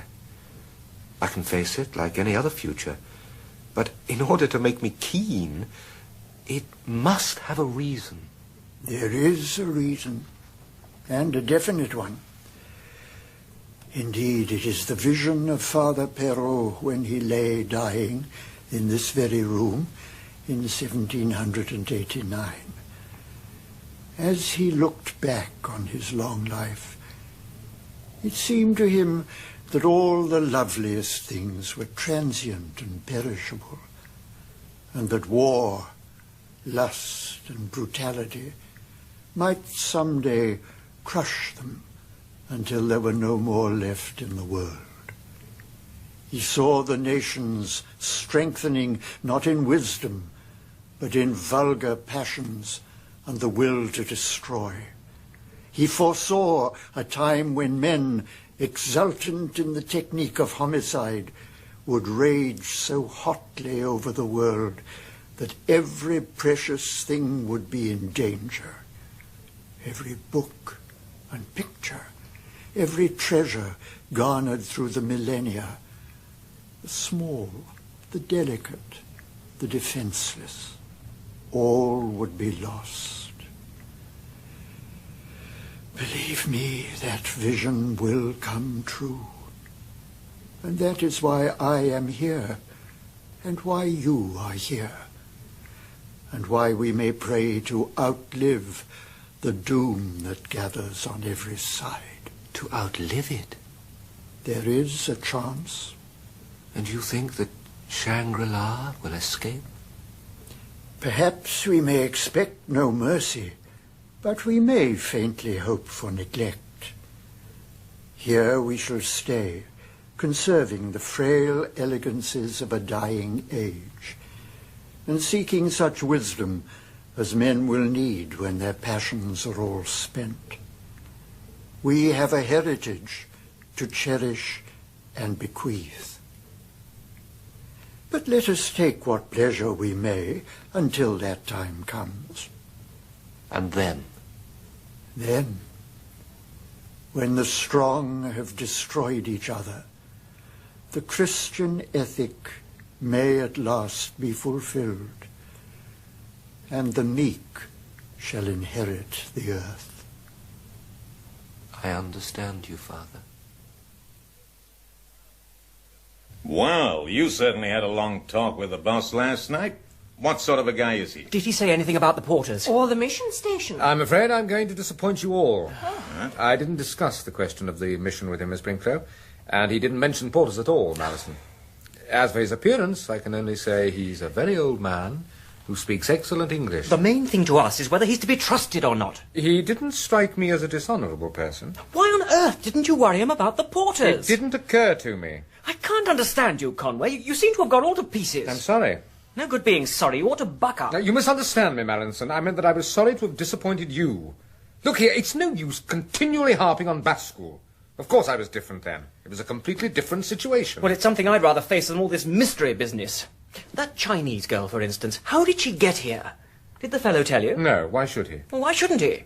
And why shouldn't you ask? Is it usual to find a young girl living with a lot of monks? This isn't an ordinary monastery. My God, it isn't. Of course, the morals of this place are quite hideous. I don't reckon you folks would value my opinion on a matter of morals, but I should say myself that quarrels are just as bad. Yes. Well, let's keep our tempers and make ourselves comfortable. I can quite believe you find it more comfortable than Dartmoor, Barnard. Dartmoor? Oh, that's your big penitentiary. I get you. Well, yes, I certainly never did envy the folks in those places.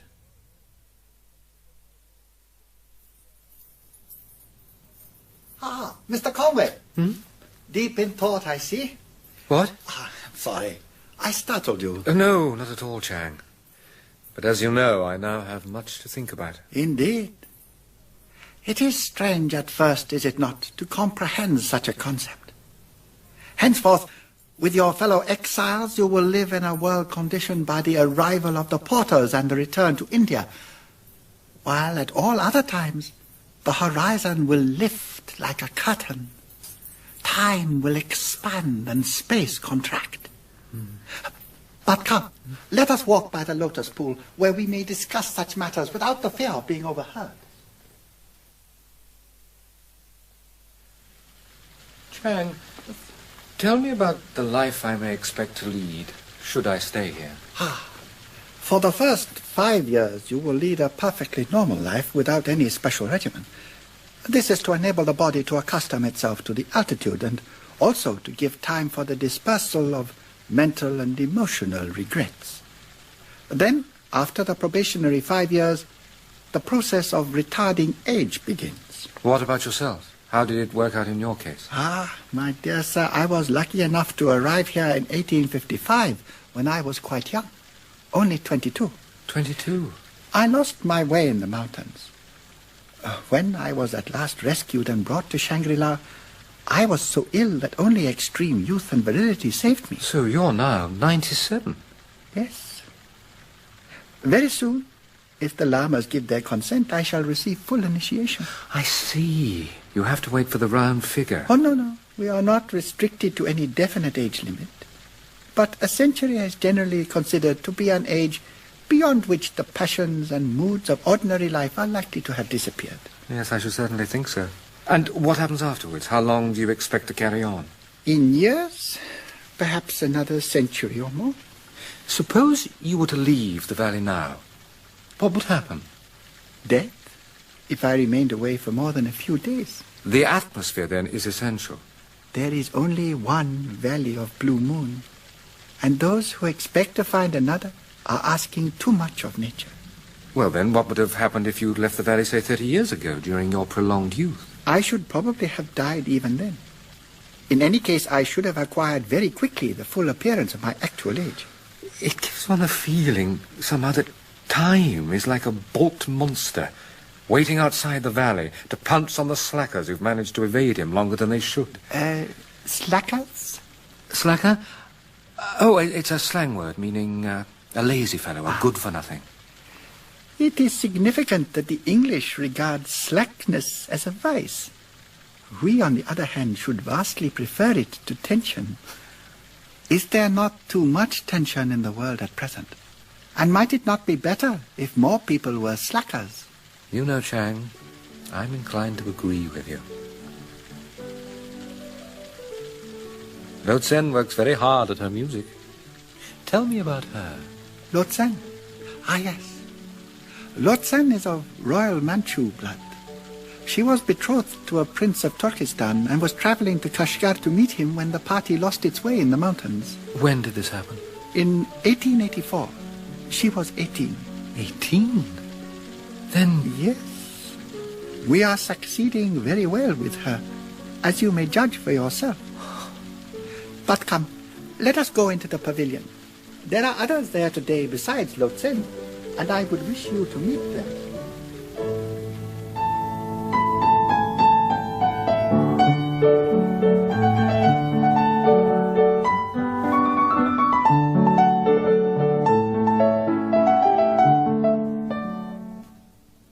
Oh, please, Monsieur Briac, I had no wish to interrupt. Ah, Chang, 你坐先嚟人劇嚟聽下住你 Briac 先生，真好啦，一定夠拍劍。Lo Tsen is most impressed with your playing today, Monsieur Briac. I am honored. That is high praise indeed. Oh, but let me introduce myself to our guest.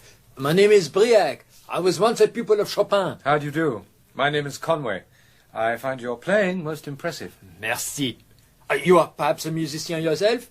I do play, in a sort of amateur way. Oh, then I am doubly glad to make your acquaintance. Should you be interested, I should be happy to pass on to you much of what my famous master taught me. I shall also be glad to play for you some of his hitherto unpublished works. Indeed, then it is I who am honored. Ah, my humble apologies. My dear sir, I have yet to introduce Herr Meister, Mr. Conway. Herr Meister. How do you do? Have you been at Shangri-La long? I entered the lamasery in the late 1880s. I was the only survivor of a small expedition. And are you happy here? Most happy. I'm writing a book about my pre-Tibetan life. You see, my dear Conway, one of the first steps towards clarifying the mind is to obtain a panorama of one's own past. Ah, then I suppose I shall have to set to work to remember my own big moments. It will not be an effort. They will come to you. I don't know that I should give them much of a welcome. Chang, 我人愛聽過這類Chopin啊。Monsieur Briac, Lo Tsen requests that you honor us with some more of your exquisite piano playing. Mon plaisir. I will play again the first unpublished Polonais by my master Chopin.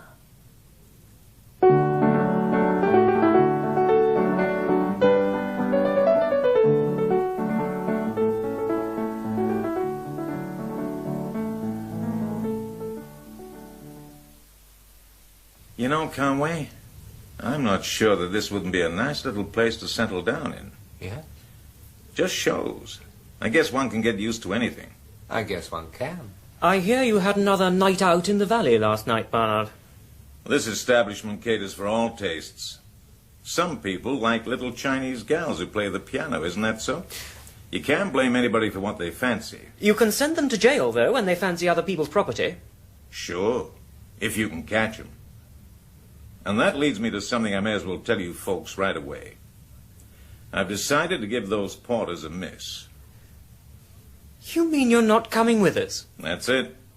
I've decided to stop over for a while. It's all very fine for you. You'll have the band playing when you get home, but all the welcome I'll get is from a bunch of cops. In other words, you're just afraid to face the music. Well, I never did like music. I suppose it's your own affair. As a matter of fact, I think I shall stay too. Good God. You see, I've been thinking over the way things happened to bring us all here, and there's only one conclusion I can come to.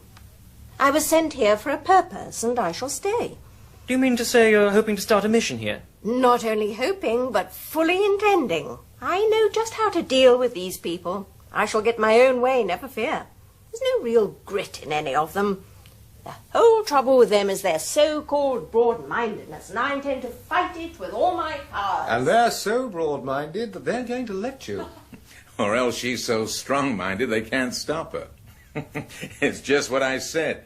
This establishment caters for all tastes.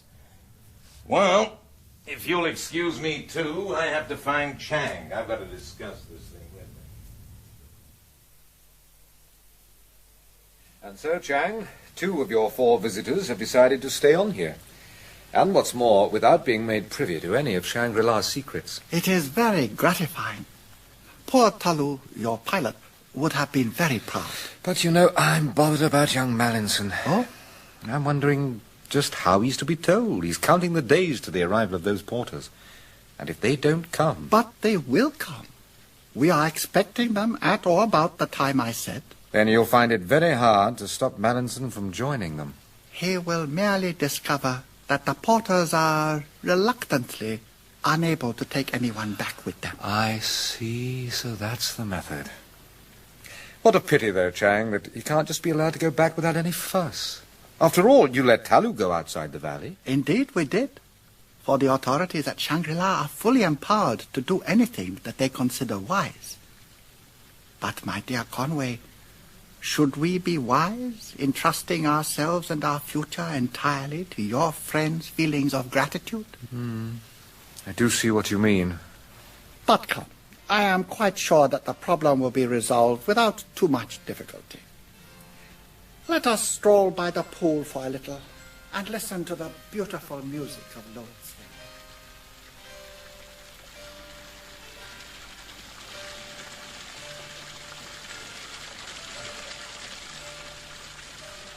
By the way, Chang, I've been meaning to ask, how do you people here fit love into your scheme of things? Love? Yes, I suppose it does sometimes happen that those who come here develop attachments. Oh, quite often. The lamas, of course, are immune, and so are most of us when we reach the riper years. But until then, we are as other men. Tell me, is it possible that you are falling in love with Lotsen? What makes you ask that? Because, my dear sir, it would be quite suitable if you were to do so. Always, of course, in moderation. Lotsen would not respond with any degree of passion. That is more than you could expect. But the experience would be delightful, I assure you. And I speak with some authority. For I was in love with her myself when I was much younger. Were you indeed? And did she respond then? Only by the most charming appreciation of the compliment I paid her, and by a friendship which has grown more precious with the years. In other words, she didn't respond. If you prefer it so. Well, that's all very well in your case, and perhaps in mine too. But what about the attitude of a hot-blooded young fellow like Mallinson? My dear sir, it would be the best possible thing that could happen. Not for the first time, I assure you, would Lo Tsen comfort the sorrowful exile when he learns that there is to be no return. In that sense, then, you could regard her as part of the training equipment of the establishment. You could regard her as that if you wished. But it would be more graceful and just as true to liken her to the rainbow reflected in a glass bowl, or to the dewdrops on the blossom of the fruit tree. I entirely agree with you, Chang. That would be much more graceful. And now, at this time, I am to take you to the High Lama again. Tell me, my son, have you kept all our secrets from your 3 companions? Yes, up to now. It has proved awkward for me at times, but probably less so than if I had told them. Just as I surmised. You have acted as you thought best, and the awkwardness, after all, is only temporary. Chang tells me that he thinks that 2 of them will give little trouble. I dare say that is so. And the 3rd? Mallinson is an excitable youth, and he's pretty keen to get back to India. He's energetic, and he has ambitions. As for the others, as a matter of fact, it happens to suit them both to stay here.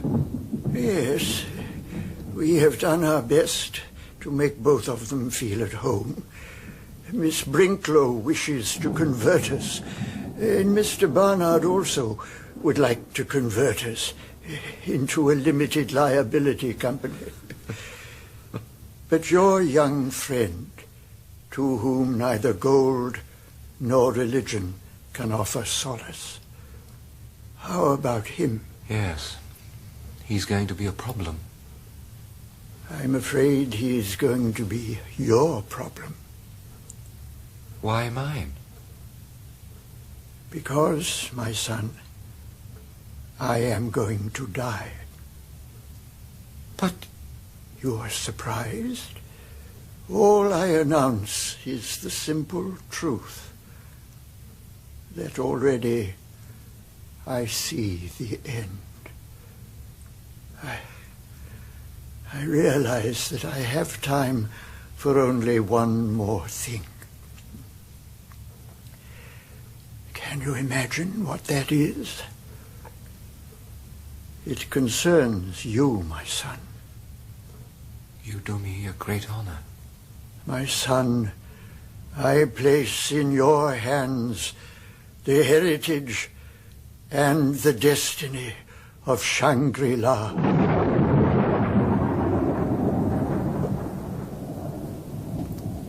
I have waited for you, my son, for a long time.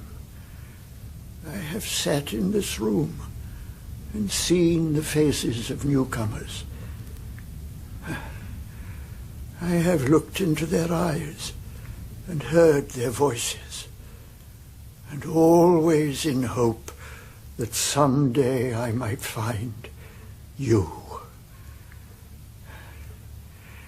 My friend, it is not an arduous task that I bequeath.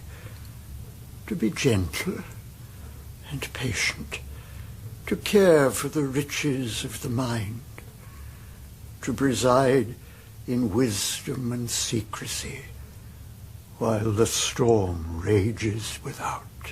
This storm you talk of? It will be such a one, my son, as the world has not seen before. There will be no safety by arms, no help from authority, no answer in science. It will rage till every flower of culture is trampled, and all human things are leveled in a vast chaos. And you think all this will come in my time? I believe that you will live through the storm. And after, through the long age of desolation, you may still live, grow older and wiser and more patient. You will conserve the fragrance of our history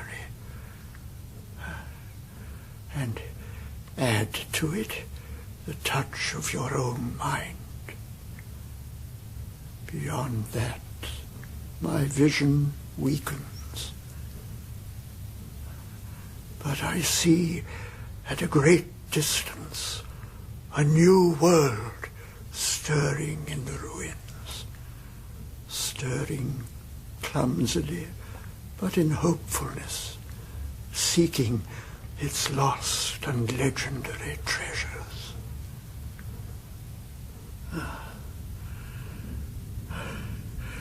And they will all be here, my son, here, hidden behind the mountains, in the valley of the blue moon.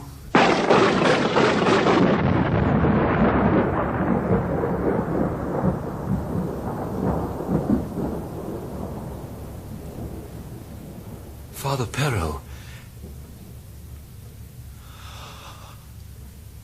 Father Perrault.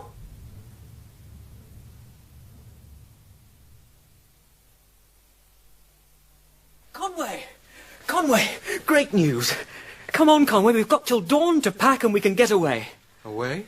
The porters are about 5 miles beyond the pass. They came yesterday with loads of books and things. Tomorrow they begin the journey back. It just shows how these fellows here intended to let us down. They never told us. I say, what's the matter? Are you ill? Ill? No, I don't think so. I'm just rather tired. Probably the storm. Where were you all the while? I've been waiting for you for hours. I was visiting the High Lama. Oh, him. Well, that's for the last time anyhow, thank God. Yes. For the last time. Well, I wish you wouldn't sound so deuced leisurely about it. Look, I'm afraid I don't quite follow. You say the porters? Yes, porters, man. Do pull yourself together. You're thinking of going out to them? Thinking of it? I'm damn well certain. They're only just over the ridge, and we've got to start immediately. But you can't just present yourself and demand to be escorted. It all needs arrangement beforehand. Or anything else to cause a delay. God, what a fellow you are. Everything's arranged. The porters have been paid in advance, and they've agreed to take us. But I don't understand. I don't suppose you do, but it doesn't matter. Well, who's been making all these plans? Lode Sen, if you must know. She's with the porters now. She's waiting. Lode Sen? Yes. She's coming with us. But that's nonsense. It's impossible. Why is it impossible? Because, well, it is. It's incredible enough that she should be out there now. But the idea of her going any farther is just preposterous. I don't see that it's preposterous at all. It's as natural for her to want to leave here as for me. A kid of her age, shut up here with a lot of old men. Naturally she'll get away if she's given a chance. Now, don't you think you may be imagining her position in the light of your own? As I've always told you, she's perfectly happy here. Then why did she say she'd come? She said that? How could she? She doesn't speak English. I asked her. Miss Brinklow worked out the words. It wasn't very fluent conversation, but it was quite enough to lead to an understanding. But there's such a thing as being too impetuous. Where do you think she'll go if she does leave? I'll see that she's looked after myself. After all, if you're rescuing people from something quite hellish, you don't stop to inquire if they've anywhere else to go. And you think Shangri-La is hellish? Definitely I do. The most frightful thing of all, to me, is the effect it's had on you. Conway, what has happened to you? I don't suppose you realize it, but I've been terribly alone these last few weeks. Nobody seemed to be caring a damn about the only thing that was really important. Barnard and Miss Brinklow had reasons of a kind, but it was pretty awful when I found you against me. Then let me help you if I can, by telling you something. When you've heard it, you'll understand, I hope, a great deal of what now seems very curious and difficult. At any rate, you'll realize why Lode Sen can't possibly go back with you. I don't think anything would make me see that. But go on. Very well. You remember how preoccupied I was after my first visit to the High Lama?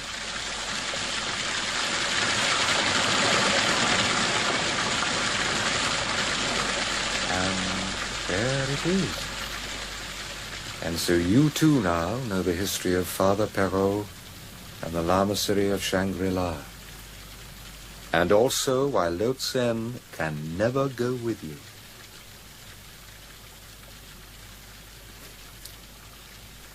I really don't know what to say, Conway. Except that you must be completely mad. So you think I'm mad? Well, I should damn well say so. After a tale like that, it's utter nonsense. You think it's nonsense? Well, how else can I look at it? I'm sorry, Conway, it's a pretty strong statement, but I don't see how any sane person could be in any doubt about it. All this about llamas being hundreds of years old and having discovered a sort of elixir of youth, well, I mean to say... Yes, I dare say you do find it hard to believe. Perhaps I did myself, at first. I scarcely remember. Look here, Conway, this place has got on your nerves, and I don't wonder at it. Pack up your things and let's quit. We'll finish this argument a month or two hence after a jolly little dinner at the club. I have no desire at all to go back to that sort of life. Do you mean you're not coming with me? You're going to stay here like the other two? Then at least you shan't stop me from clearing out. I must go, I gave my word. To Lotsen? Yes, if you want to know. Well, goodbye, Mallinson. And good luck. For the last time. You're not coming? I can't. Goodbye, then. Goodbye.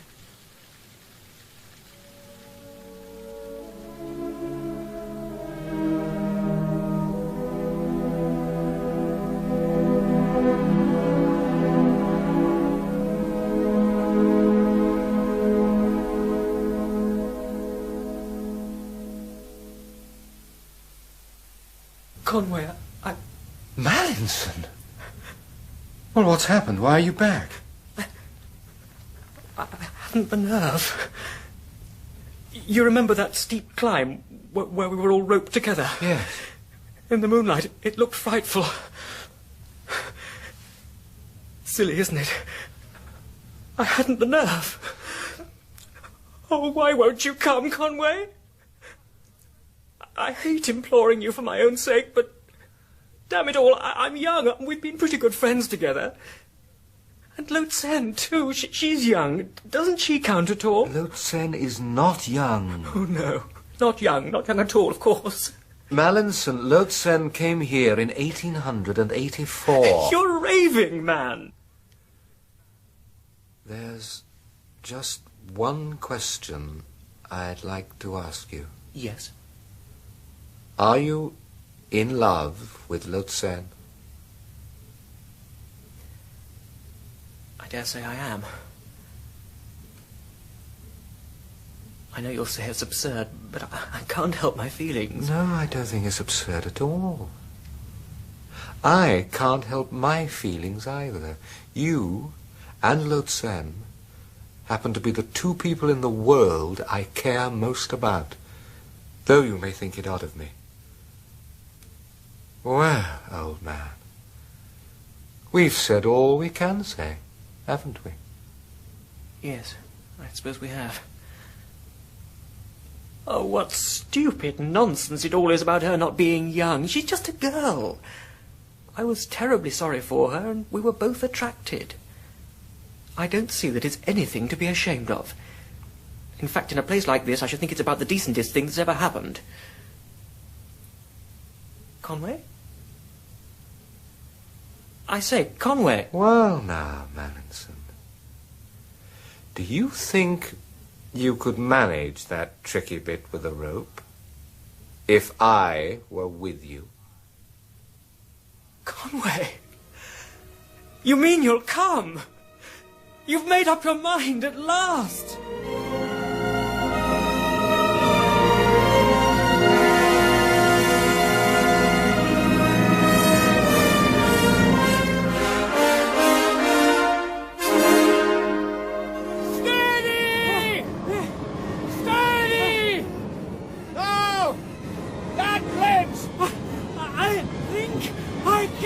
Good man! You're doing fine! Carry on! Now, hold on tight! We're almost down!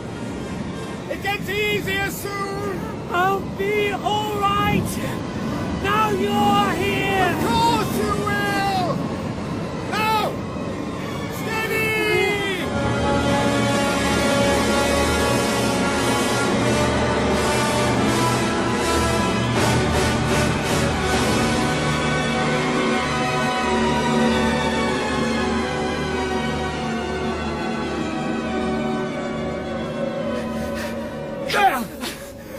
You're quite safe now.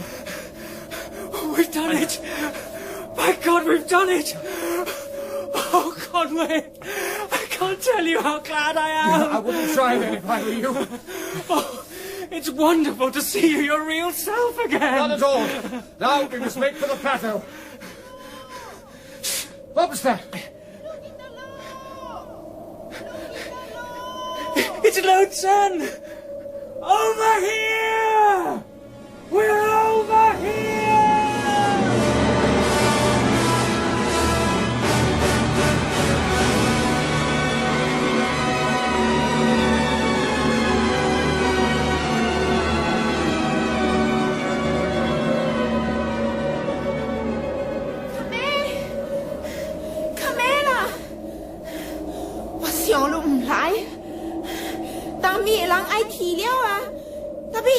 Then. Yes! Conway's coming with us! Tell her, Conway, tell her! What, Big? Tell her, Conway! Everything's going to be all right!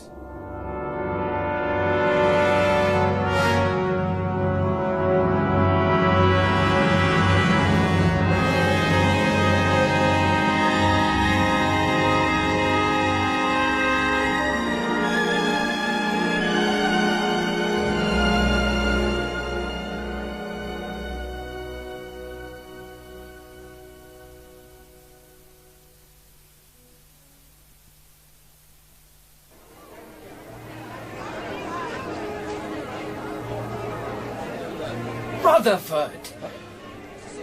Hilton! How nice to see you. What the devil are you doing in Delhi? I heard you were in Kashgar. There was no end of bosh about it in the papers. Yes, the truth would have made a better story. But we can't talk here. Let's smoke a cigar out in the garden. Righto.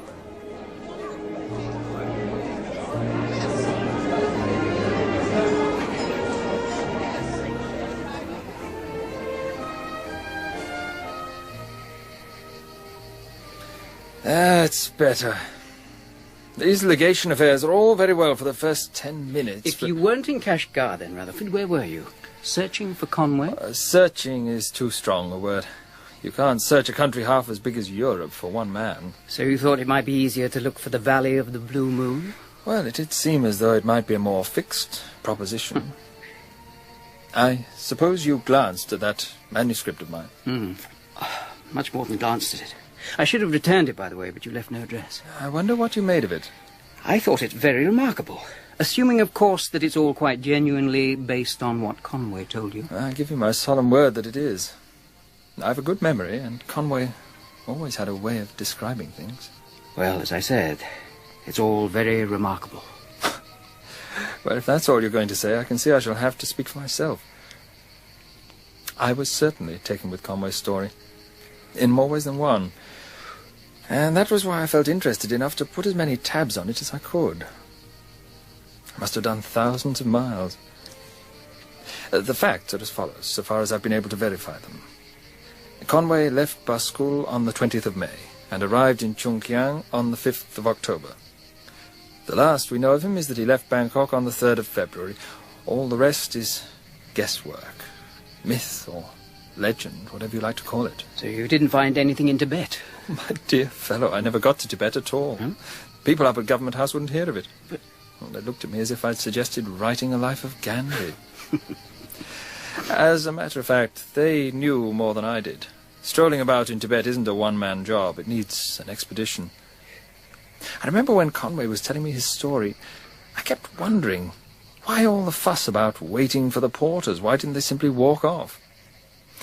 I wasn't very long finding out. Not all the passports in the world could have got me over the Kunluns. Although I did see them from a distance. Were they very forbidding? It looked like a white frieze on the horizon. That was all. Then at Yarkand in Turkestan, I had the luck to fall in with an American traveller who'd once tried to cross them. I'm sure there are passes, but they're very high and, what's more, unmapped. But what about the valley that Conway described to me?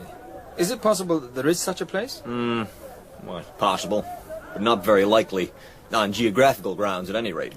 Well, then, have you ever heard of a cone-shaped mountain, almost as high as the highest of the Himalaya? It's a funny thing. There was a legend about such a mountain. There are even rumors of mountains higher than Everest. But I doubt if any peak in the Kunluns is more than 25,000, if that. Sorry not to be more help. No, not at all.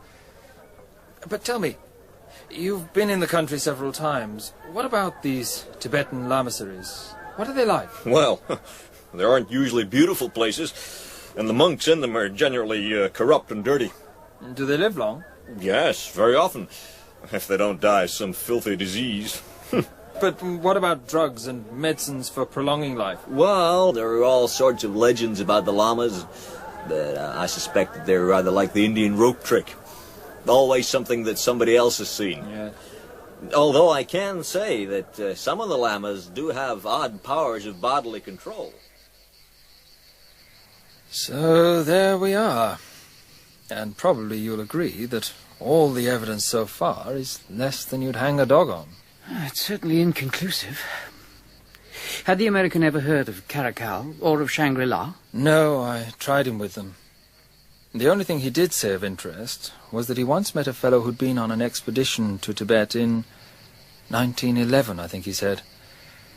Well, somewhere near the Kunluns, they'd come across a Chinese who was being carried in a chair by native bearers.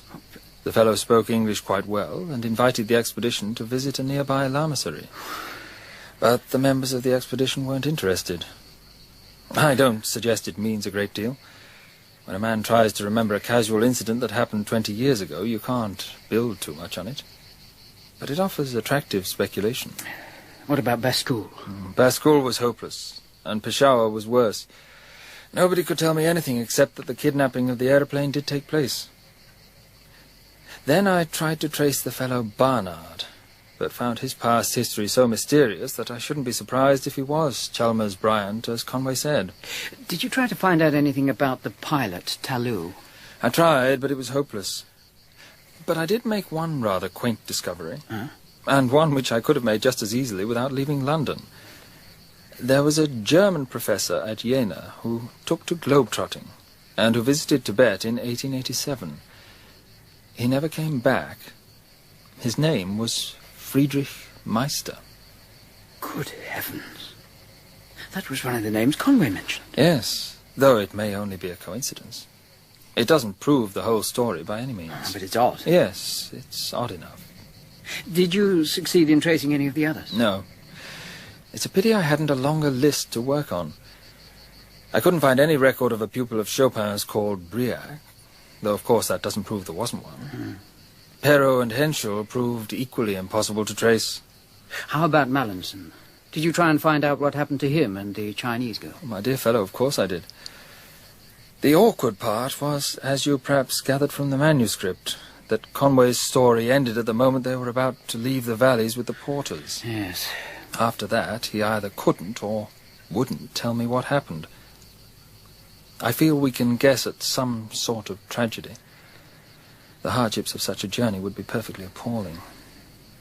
We shall never know exactly what did occur, but it seems tolerably certain that Mallinson never reached China. Poor chap.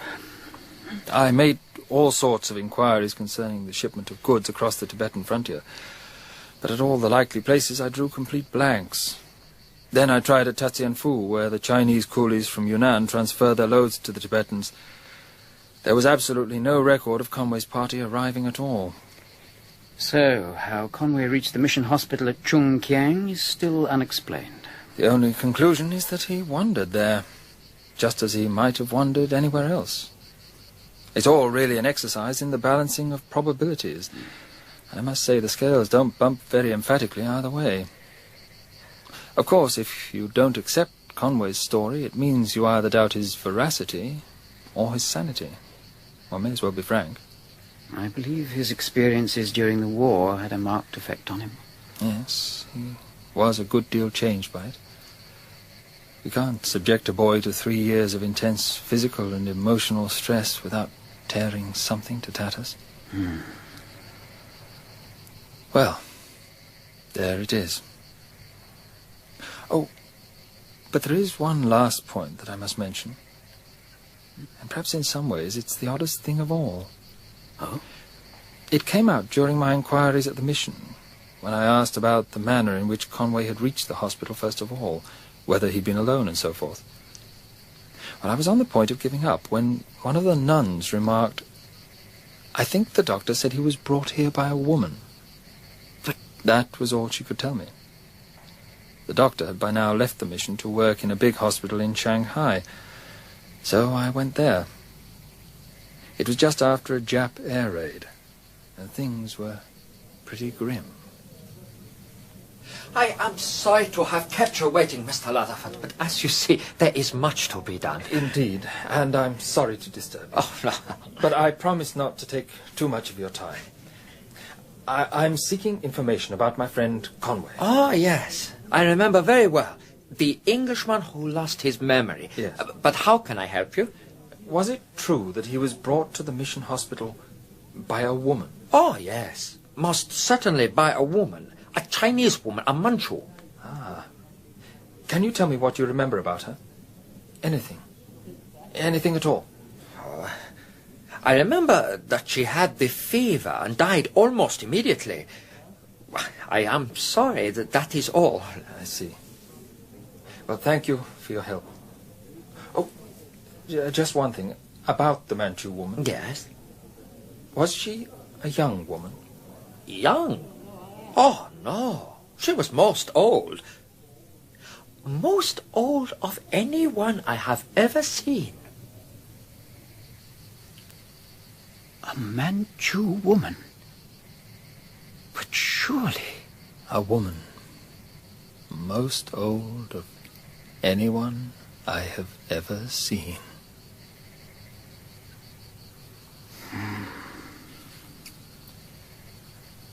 Poor old Conway.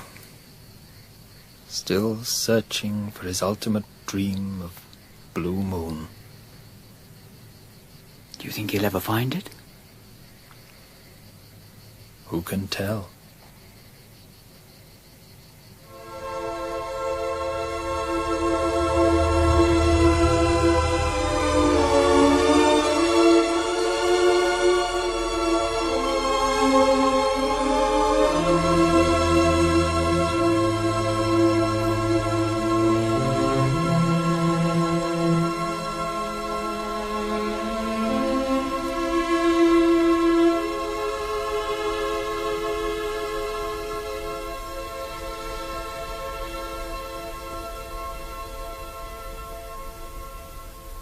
And that was the final part of Lost Horizon by James Hilton. In it you heard Derek Jacobi, Andrew Branch, Alan Tilvern, Carol Marsh, John Livesey, Sean Probert, Alaric Cotter, John Bull, Garrett Green, Alan Wheatley, Pick Sen Lim and Crawford Logan. The pianist was Anthony Mile and it was dramatised by Barry Campbell. The producer was Graham Gould.